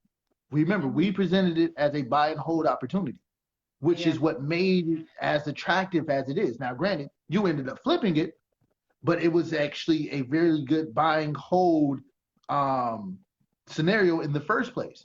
And one of the That hurt reasons my why heart. he couldn't move the property was because he was trying to sell it as a flip. And with the numbers initially that he had, a flip wouldn't work. And so it wasn't a deal based off of how he viewed the house. Mhm. And so by me coming in and actually looking at it from, oh, you know what, this is near USC. Oh man, this would be a great rental property. And this is what its value is. Because a house always has two different values. The value that it Mhm. has as a flip and the That thing value hurt that it my heart. has as a rental property. And Brandon, so it hurt the my heart. It buyers hurt my heart. It hurt my heart. That was my first deal, man. I was just so excited that I had a deal. Let me go ahead and flip it so I can make some money. And then during the process, I started to think, dang, maybe I should keep it. But it was kind of like too late because I already had the girl under contract and everything. Man, now I make decent money now. I ain't gonna lie, even though Uncle Sam took my dog money. But Ah, it's cool though. But it still was a decent profit. But just think of it. If I would have kept that property and it's right there with the USC Stadium, I the probably could amount have of doubled equity, the daggone profit, man. I was just, the amount of equity that you would have in that property based off of what you bought it for and what it appraised at. woo, You could have threw a mortgage on that, pulled some of that money out, got put that money back in your pocket, and then be catching cash flow. But you know what? That's not what this stream is about. That's not what this live is about. hey, But I say they all need to that. hear this too. They need to hear this too. They need to hear the good, the bad, and the ugly. Yes, and see, and this is what this is the cool thing to have this conversation is because wholesalers understand, in my opinion, and this is just an opinion. Hmm. You shouldn't your life. You should be looking to elevate Yeah, past wholesaling. yeah. Wholesaling should only be a part of your real estate investment portfolio Hmm. because wholesaling gives you a quick buck, but you don't build any equity, you don't build any ownership, you don't have any power. Yep, And so in real estate investing, you don't want to just be a wholesaler that's true. That's true. because when you start wholesaling and you get really good at it, you're going to watch yourself and you're going to start giving away deals and you're going to start giving away $50,000 and $60,000 worth of profit. And it's not going to take you long before you're like, hold on, I just made five and five is cool. But if I take a little bit more risk, I can make 55, You made 50 from 65. me. Man, Like that thing a right there. perfect That thing got me. I ain't gonna lie. perfect example. The house I bought for $65,000. I was able to get a loan, bought it for 65. I Hmm. sold it to an investor for $99,000. I made a really good wholesale fee. It took me about 32, 42 days to wholesale that house. 65 to 99 plus the cost of money. Do your math there. You can, let your mind play with that. Hmm. However, they just sold this house on July 14th of this year for $217,000. They only put $45,000 in repairs. I know because I was in contact with them through their whole process. They spent 45 grand in repair, which means they bought it for me for 99. They put 45 in it. You do the math, that's 144. They That's sold cool. it for 217 or 219. See? Now, let's back it up. Wholesalers, let's back that up. I bought it for 65. It only needed 45. That means I've been all in at was that 110? Mm. And I would have been able to sell it for two what? 217? So how long for 217? So how long do you think are you going to continue to wholesale? Are you going to give that deal away? No. Or are you going to wholesale and then graduate so the next time that you get a home run, you ain't got to give the home one away. Give Mm. away good deals and keep the great ones for yourself. Great one. Yeah. Yeah. And So that's what I've been doing lately, but I mean, so we see though. Woo. so I say these things to say, like as a wholesaler, it is really cool to make that really quick money because wholesaling, you're probably going to make money within 14 days, 30 days. You're like, oh, it's fast dough. Hmm. But you got to diversify your real estate investment approach. You Yeah. wholesale the ones that are good deals because you should never be wholesaling bad deals in the first place. So wholesale your good deals and then actually flip your great deals. And I promise you, you'll be a successful real estate investor. That's good. That's good. See? Smart. See, this is why I invited you to come and talk about wholesaling because you know what to say. But but I just want to know who does the processing of your real estate transactions. Like, is it an attorney or a title company? How does it go? So I've used several through the course of my time. Is it all right if I give shameless plugs to the people that I use? Is it okay? Go ahead. Go ahead. This is All your right. group here. So I have used MGC Mm-hmm. downtown. They're cool. I don't have a problem with them. Um, I've used what is it? What is that title place over there off of Bush River Road? Palmetto, I think it's Palmetto. I Okay. forgot the name of the title. I think that's I forgot the name Carlos. of the title. Huh? Carlos. Carlos go to him, I believe. David Coe or somebody like that. I forgot the name of their. I think they're Palmetto title, but Okay. like I said, they're off of Bush River. But my favorite, my absolute favorite, and I got her from Kristen. Um, is Miss Tamika Devine. Yep. Jabber and Isaac. And the reason why is because not only have I done, she's done my lending agreements, she's done my wholesale deals. The only thing she doesn't do is like the really creative stuff. Yeah, she don't So do that. like your substitutes and those things, she doesn't do those. Mm-hmm. But your traditional real estate deals, she does those, and they're very responsive. You can send an email, um, and you'll get a response. The young lady in the front office, she never like I've never had a problem with her. You Mm-hmm. send an email, she responds back. You ain't waiting you're not waiting a bunch of days. They're not losing paperwork. They're No.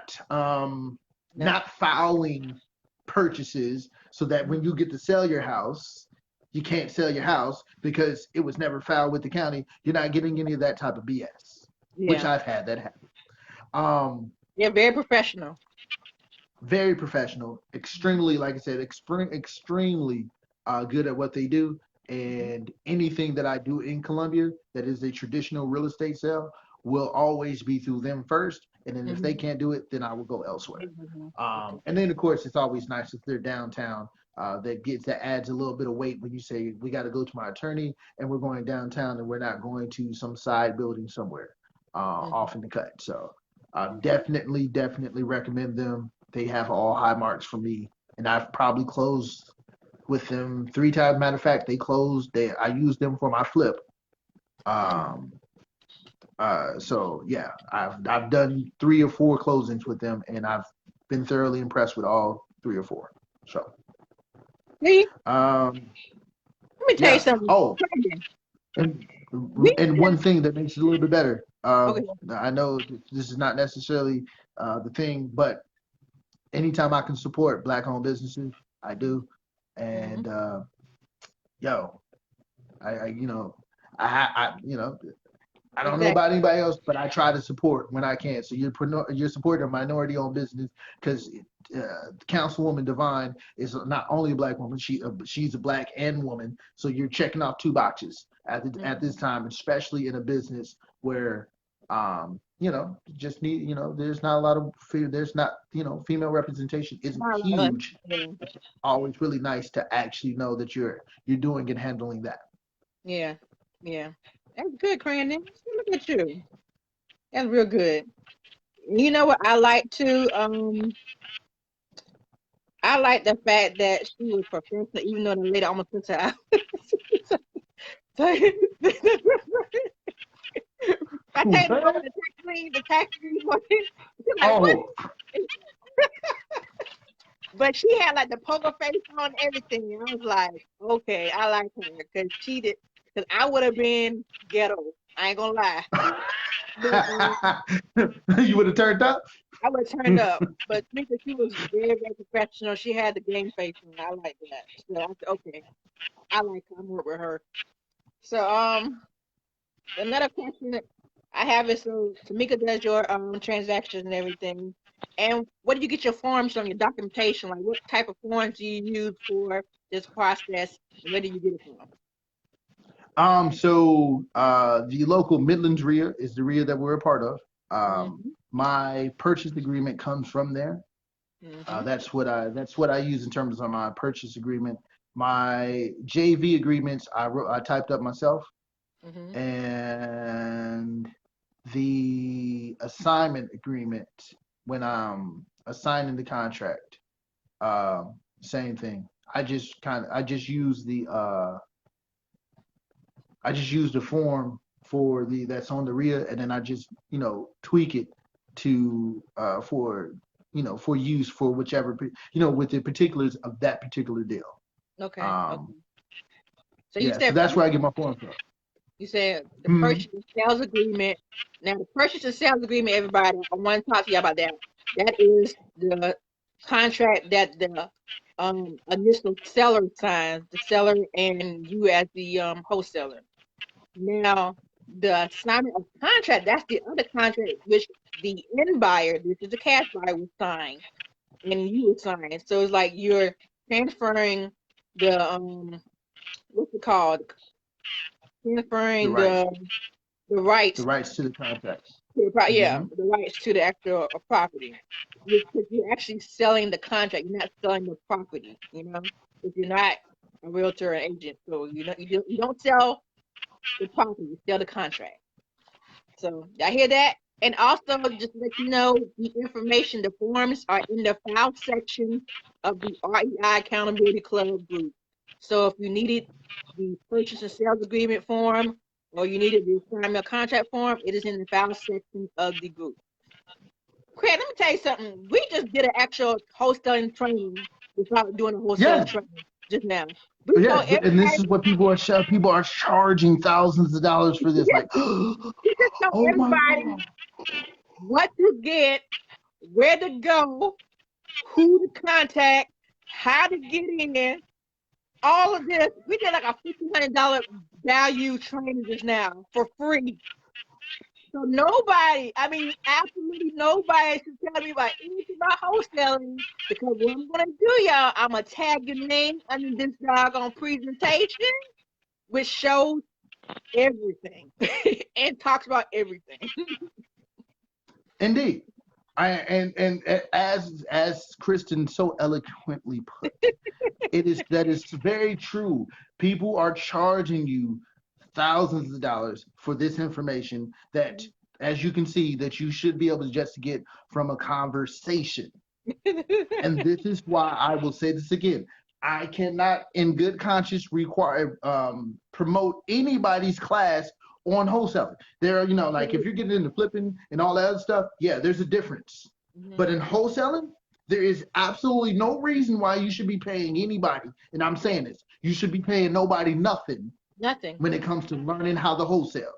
Now, Because I would say I'm this. I sorry. would say this now. I would say this now. If you wanting someone to guide you and help you and mentor you on that stuff, then yeah, you should pay like a consultation fee for their time because time is money.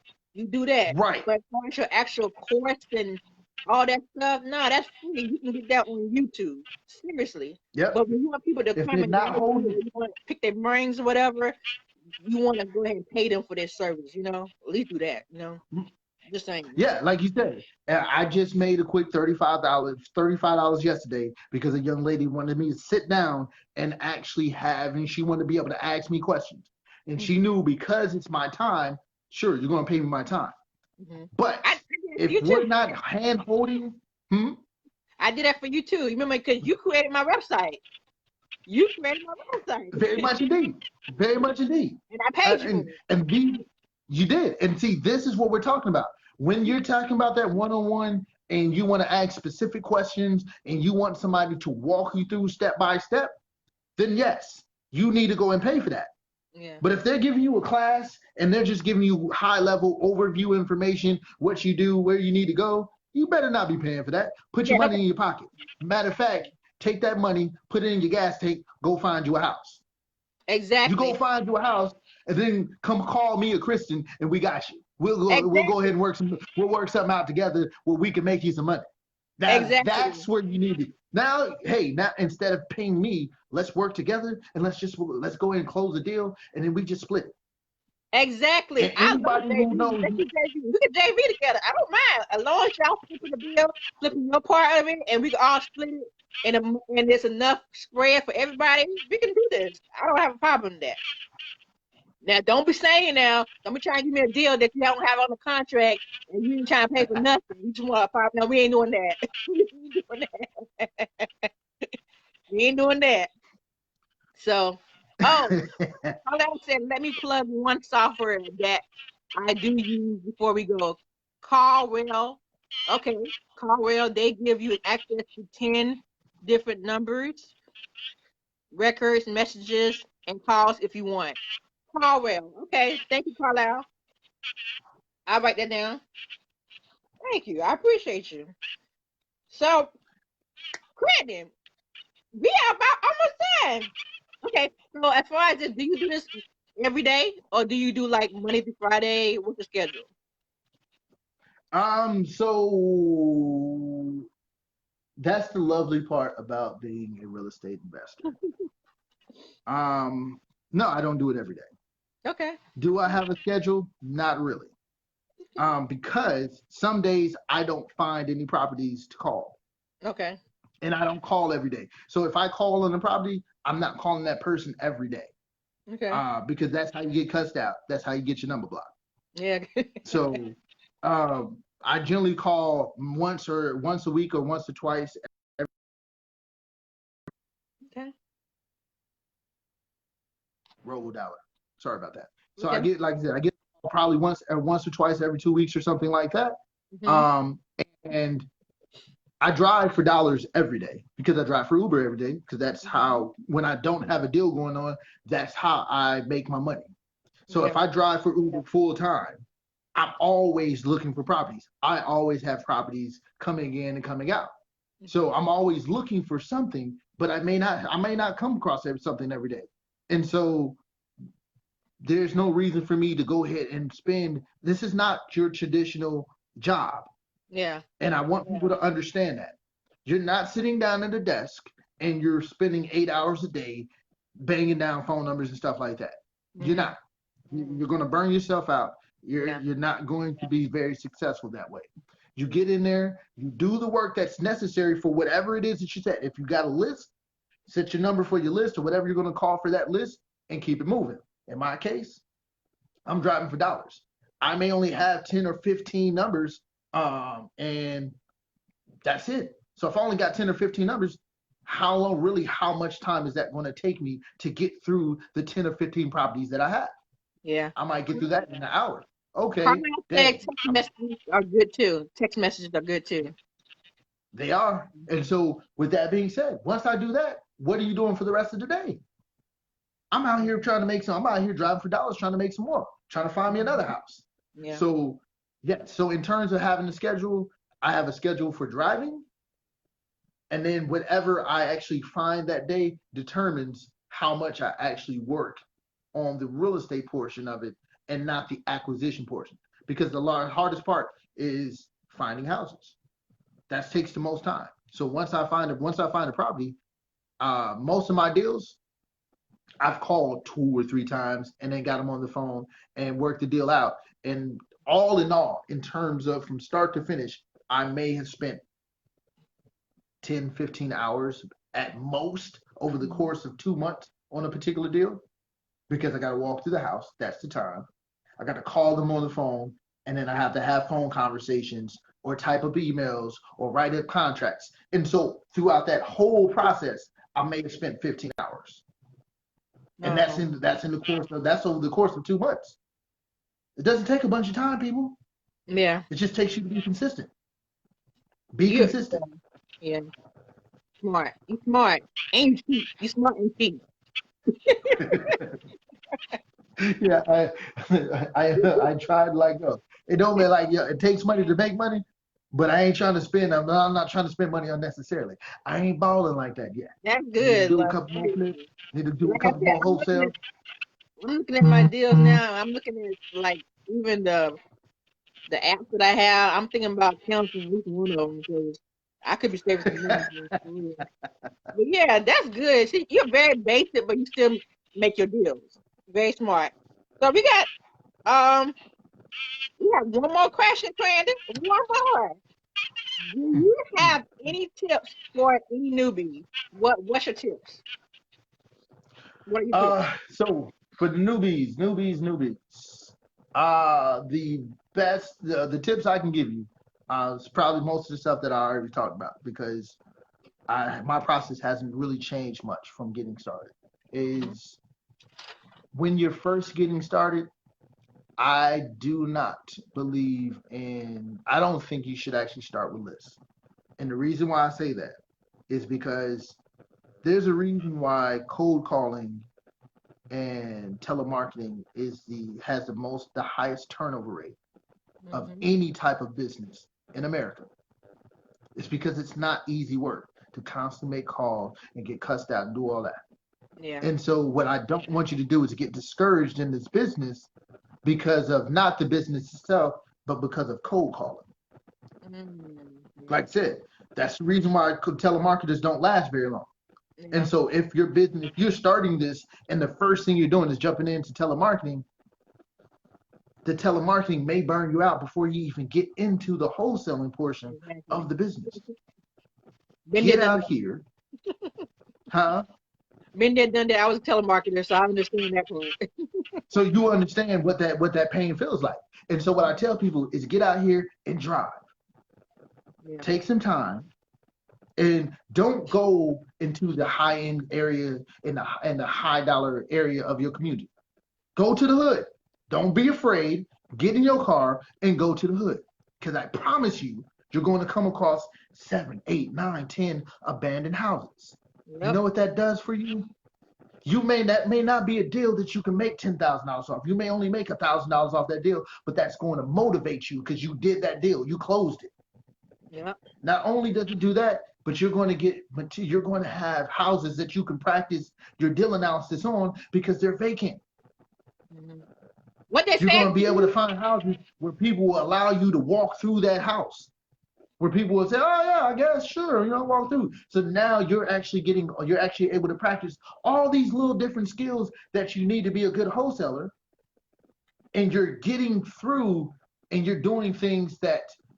If you only go through these affluent communities where these houses are $200 and $150 and $200,000 house, you may not find a house. And so now you're like, oh, wholesaling is hard. Wholesaling don't work.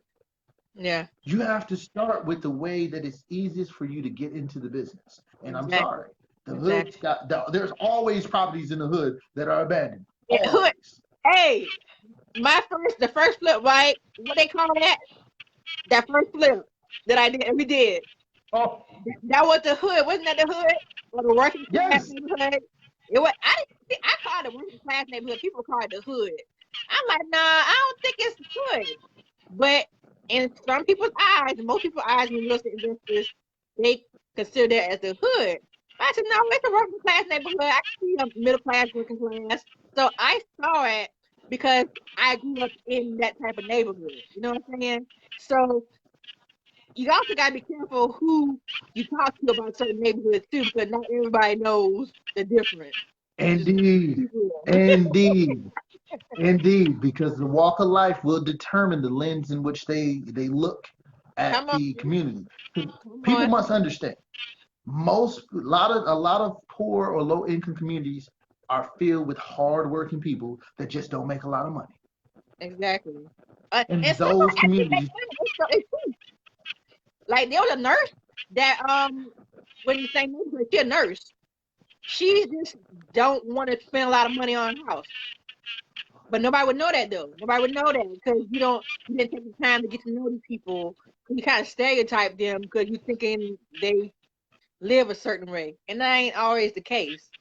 That's why I like to make sure that I talk to the people who actually grew up in the neighborhood and see how they are first before I make a decision if I wanted to invest in a neighborhood or not, And see, those are and the things that we're telling you these are the reasons and the things that will allow you to get to this point is because that's an underserved market and there's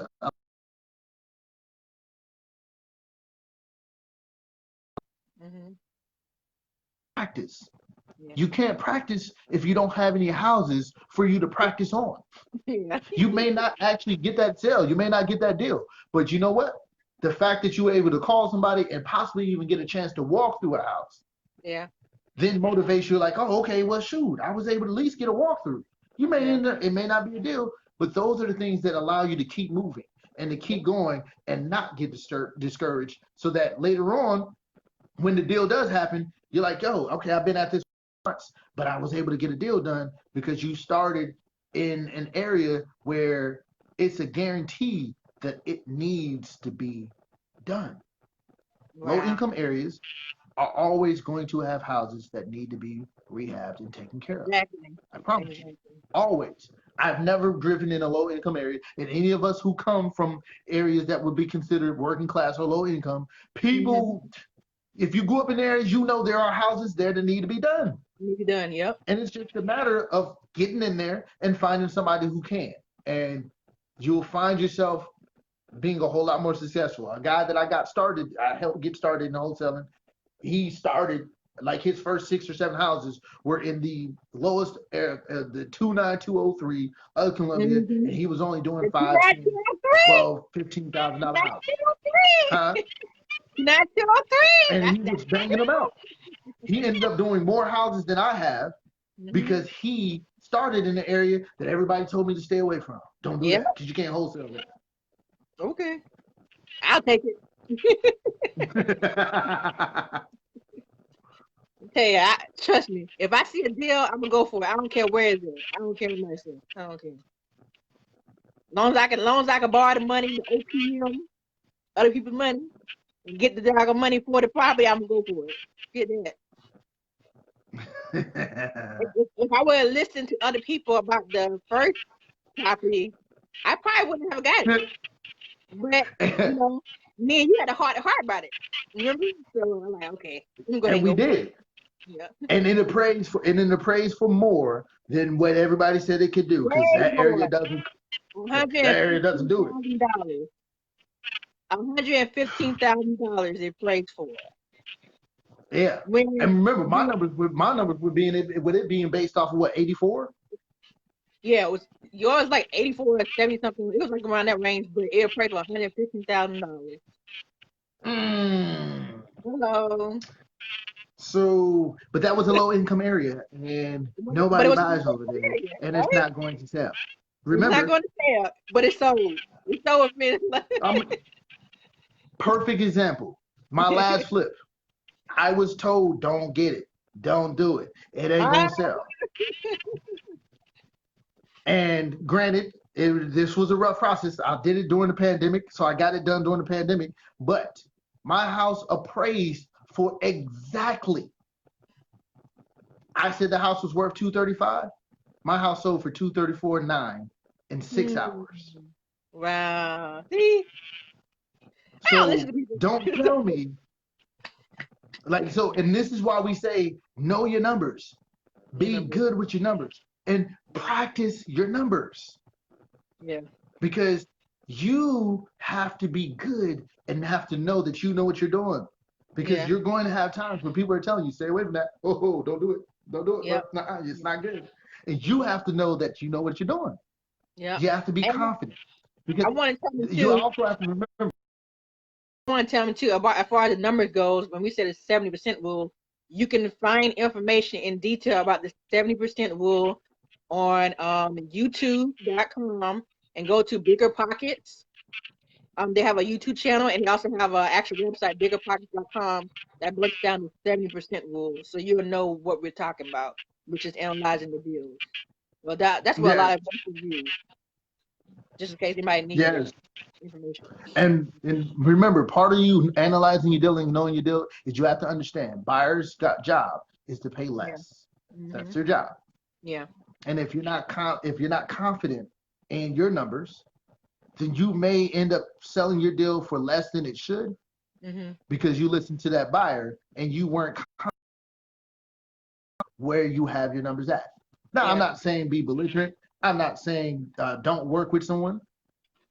But what I'm saying is if you're confident in your numbers, then you'll be able to argue your position and possibly be able to maximize your profit because you're able to speak to why you have your numbers set to where it is.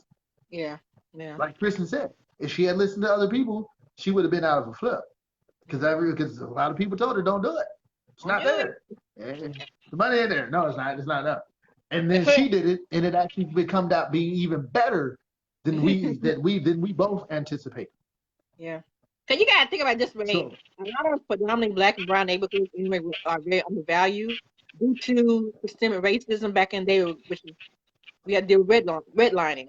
We weren't able to get equity in our properties. We weren't able to get loans in our neighborhood due to laws that kept a lot of us from progressing, being able to be equal to our other counterparts.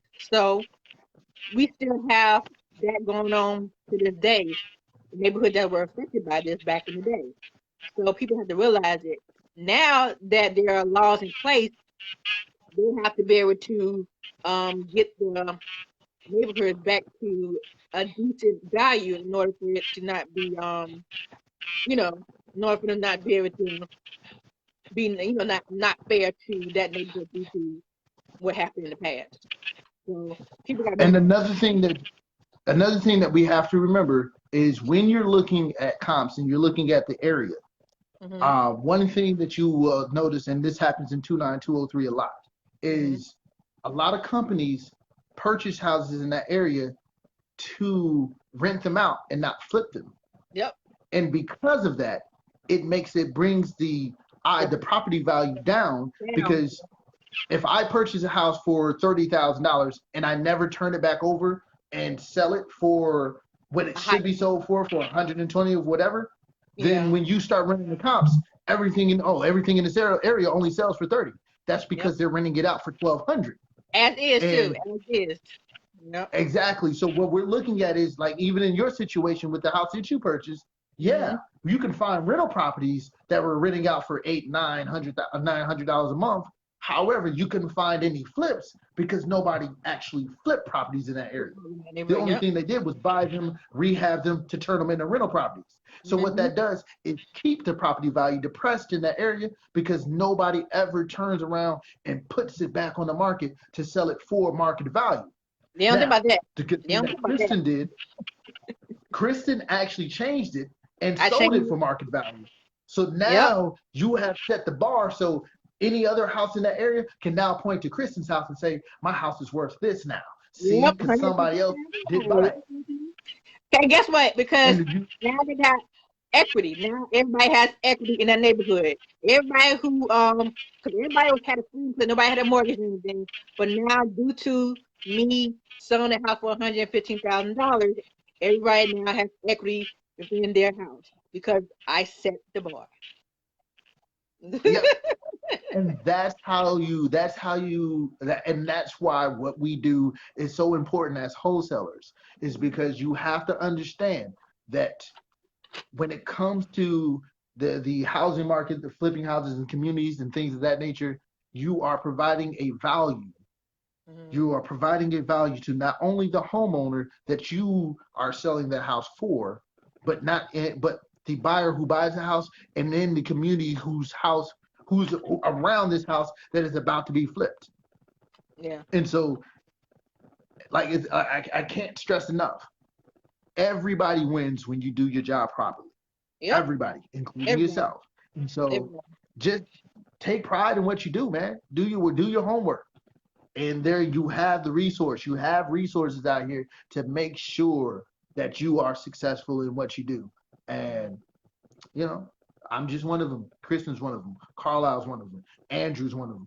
Hmm. If you're watching the stream live, or if you go back and watch it over and you look at the comments on it, the people who are actually speaking, the people who are dropping comments in the comment field, are all people that we've worked with in some capacity, I see and that Asa. actually Hey, add Asa. value in some way or another. Huh? Asa. Too. Asa. Hey, Asa. Oh yeah. Asa knows, you know what I'm saying? Matter of fact, very early on, I sat down with Asa. Asa tell you, like, we've had conversations. Like, everybody who's doing stuff in this RIA we all have communicated and done work together. Yep. Like, we've in some way, whether we've actually had information. I remember when Asa hadn't even had a deal. And I'm getting emails, I'm getting text messages and emails from Asa now, because Asa he had houses on deck. He killed it now. Yes. Like, yo, he done jumped in this, and then he I'm making gonna he need, making things pop. I'm gonna need Asa to be one of my private lenders. Asa, I need a private lender, okay? Yeah, you done moved enough houses, bro. You done moved Okay, enough houses now. It's time for you to go ahead and give back, brother. Give back. www.johnsonandfannyproperty.com. Go to Make Extra Money tab. Click on Flip or Rental. That's the second for being a private lender. Asa, go ahead and be my private lender, okay? I do 10% return. Thank you. Okay, now I promise you one more. This is the last one. I promise you. Because this is something that I always wanted to know about you, and this is the last one. I promise. All How are right. you? How are you able to come to an agreement with the seller on the sale price? Because that is my problem right there. Like be able to go to the appointments and everything, and I'm building rapport. Everything's all good. Then they'll give me their price, and then I give them my price. And next thing you know, it's over. So how are you able to All get right. to a point where you can get them to agree on your price?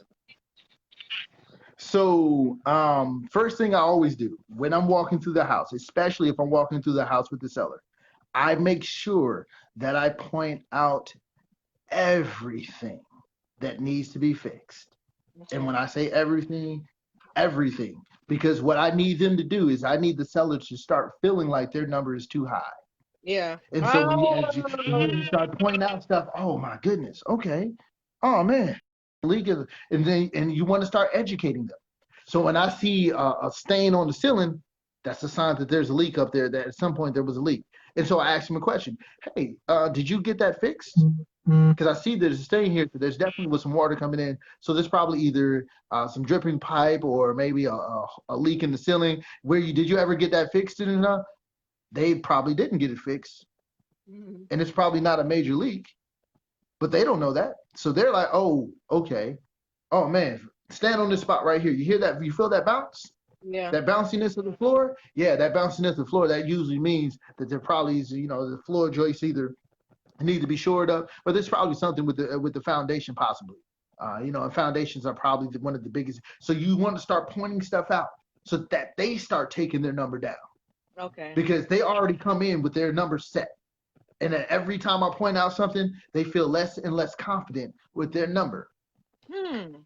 And then I make sure they understand, and then I let them know, hi, I'm a real estate investor. I want to give you an honest number, but of course I still have to make a profit. You know what I'm saying? But my job isn't to make something, it's make more than you make. My job is to be happy with it because I want you happy with the number. And I always get them to give me a number first. I'm never the first person to give an offer. So I always said, what were you thinking? What were you actually looking at? What did you expect to get for your house? Hmm. And then when they tell me that, then I go ahead and find out what do you think your house is worth? Because I don't want to tell them what their house is worth because they may end up raise that number once I tell them because they didn't know their house was worth $200,000. Mm-hmm. I had a deal like that house I bought for 65. Part of the reason I was able to get it for 65 because he thought his house was only, even after it was fixed, he thought his house was only worth 150. His house was really worth two something. But I'm Oh. not going to come back and tell you that. Oh, your house is worth $200,000. No, you think your house is worth the 150? Then that's what your house is worth. Cool. You know, and so that allowed me to keep him at that lower number. Mm-hmm. Secondly, now that I pointed out, then I always tell him what it's going to cost me to put it, what I'm gonna have to put in the house. Okay. After we go over everything, it's going to cost me probably about $45,000 to get this house so that I can put it on the market. Because the reason why you're talking to me is because you can't fix this house and put it on the market because it's not going to pass inspection. Exactly. So if I'm telling you, yo, okay, you want me to give you this X amount of dollars, so I'm gonna have to buy your house at your price, put $45,000 in it, and then only make what, 10? So I'm gonna spend $150,000 to make 10,000. I can't do that. Yeah, I can do And now the owner is starting to feel like, oh, okay, well, maybe my number is too high. Yeah. And now after you're doing all those things, by the time it's time for me to give you an offer, you're a whole lot more comfortable with my number because number one, you feel like I'm being honest and being and having integrity because I'm telling you everything. I'm telling you up front. I'm not hiding anything. I'm not sounding shady with it. I'm breaking it down on why. Okay, if I got to redo the kitchen, oh, man, that kitchen generally costs me like 10 bands to do because I got to Mhm. change countertops, got to put floors down, all those things. Now, generally, these are things that most people don't talk to owners about. But I'm telling this owner because I need the owner to know that I have to do so much work to get their house right, so I can't give them what they're looking for. Then when I hear what the owner's number is, I already know how much I need to move them down in order for it to be a deal for me. The lower I can talk them down, the more profit I can get. And then depending on that owner conversation, that lets me know whether I have to do whether I got to be looking at doing a regular wholesale or double close. Because now I know where that owner's mindset is. When you have this conversation with the owner, you can then gauge how do you need to approach him. Yeah, yeah. Some owners are going to require you to massage your ego. Man, I love your house. You have a beautiful home here. I understand that, but your home just needs some work. Depending on that owner and that personality and the rapport you have, that then determines how you approach them and how you're going to be successful in getting them to agree that your house is that your number is what they should accept for their house. And then don't be greedy. Don't be greedy. I cannot stress that enough. Don't be greedy. Yeah, you could possibly talk that owner all the way down, but now that owner's uncomfortable. So any little hiccup in the process, the owner's now ready to back away because they didn't want to sell that house at that price anyway. Let's go back to what we talked about. That house that the lady had to lien on. The only reason she probably continued to go on with it is because she was still walking away with $45,000. Now, if I tried to get her down even lower and have that here so I could have made a higher profit, she might have walked away from the deal because now the deal doesn't make sense for her. But because I didn't, she was still happy with making 45 and saying, hey, Crandon, that's fine. That's cool. I ain't worried about it. Wow. So that all goes into how you're able to close the deal because you can do all the legwork, you can do all the analysis, and you can do everything and then lose the deal because you're being greedy. You lose the deal because you didn't actually figure out why the owner was asking for what the owner was asking for. Exactly. Find out if there's a mortgage on the house. Oh, you have a mortgage, so you can't go any lower than this. Okay, cool. Well, then now you may need to pivot. Maybe you don't need this as a flip, and it needs to be a rental property, and now you're able to do it. Or maybe you need to approach it as a subject to that you're doing a wholesale on. See, there are different ways that you can wholesale, and you don't just have to wholesale for a flip because wholesaling just means that you're getting the house under contract to sell that contract to an investor. You can get that house under contract to buy. You can get that house under contract to rent. You can get the house under contract for many different reasons and many different processes. That's also the reason why you do your homework and you get your understanding because you need to have every tool in your box when you're speaking to an owner so that no matter what situation they have, you have a solution for them. Because at the end of the day, at the very basis of wholesaling, we are providing solutions that the standard real estate market does not provide. Because the standard real estate market says, put this on the market and then sell it. And unfortunately, sell it for retail.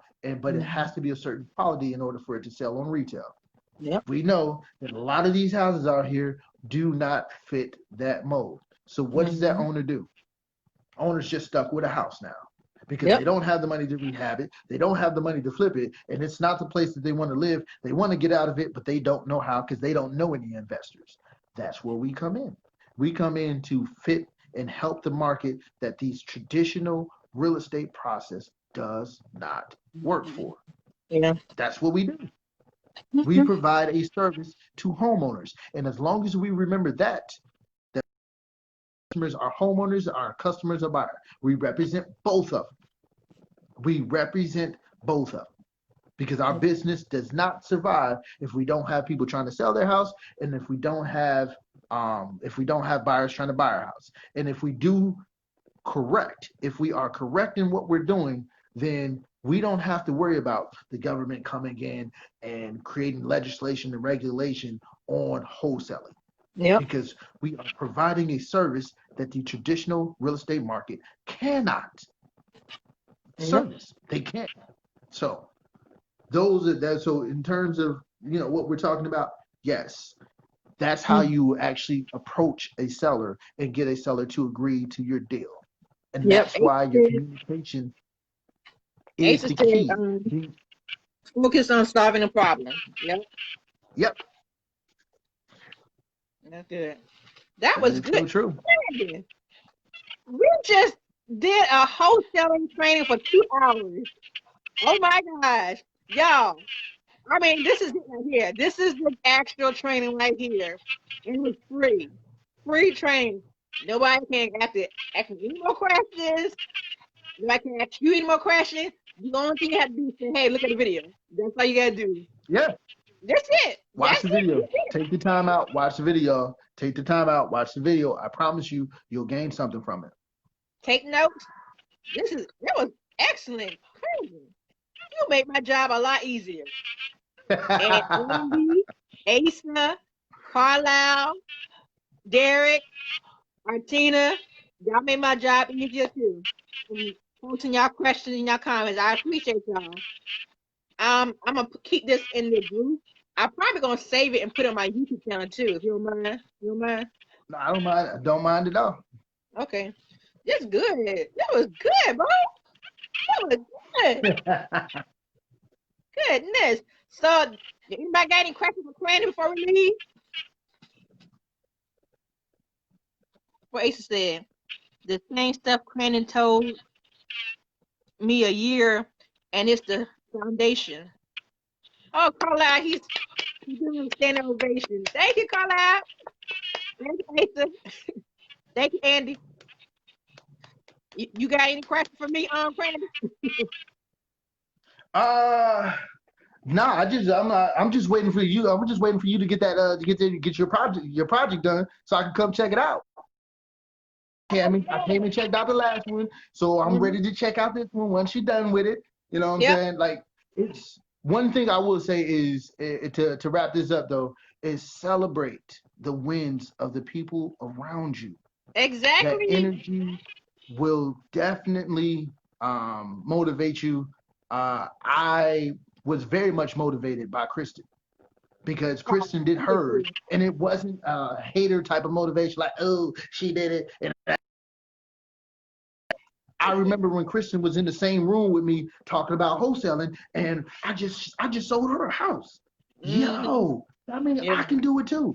And literally 2 or 3 months after, I bought my first house. 2 or 3 months after Kristen bought hers, and I was Yep. like, and that was because seeing her do it and seeing her go through it and talking with her about it, I was like, yo, it is something I can do.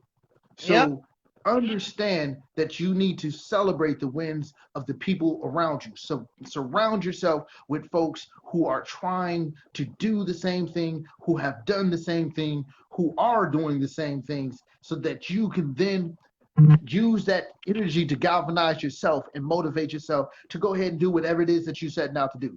And like I said, I am super appreciative of Kristen because Kristen has definitely been a help and has been an inspiration and a motivation for me in this process.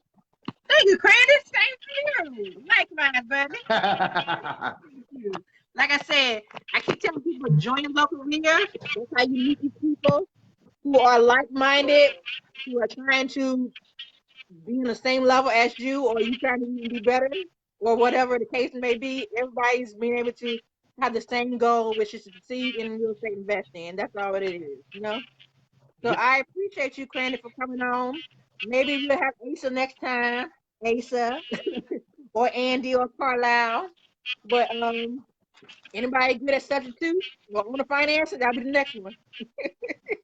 Hey, yo, let me know when it is, and I'm there. All right, dear. Well, y'all be good. Thank y'all.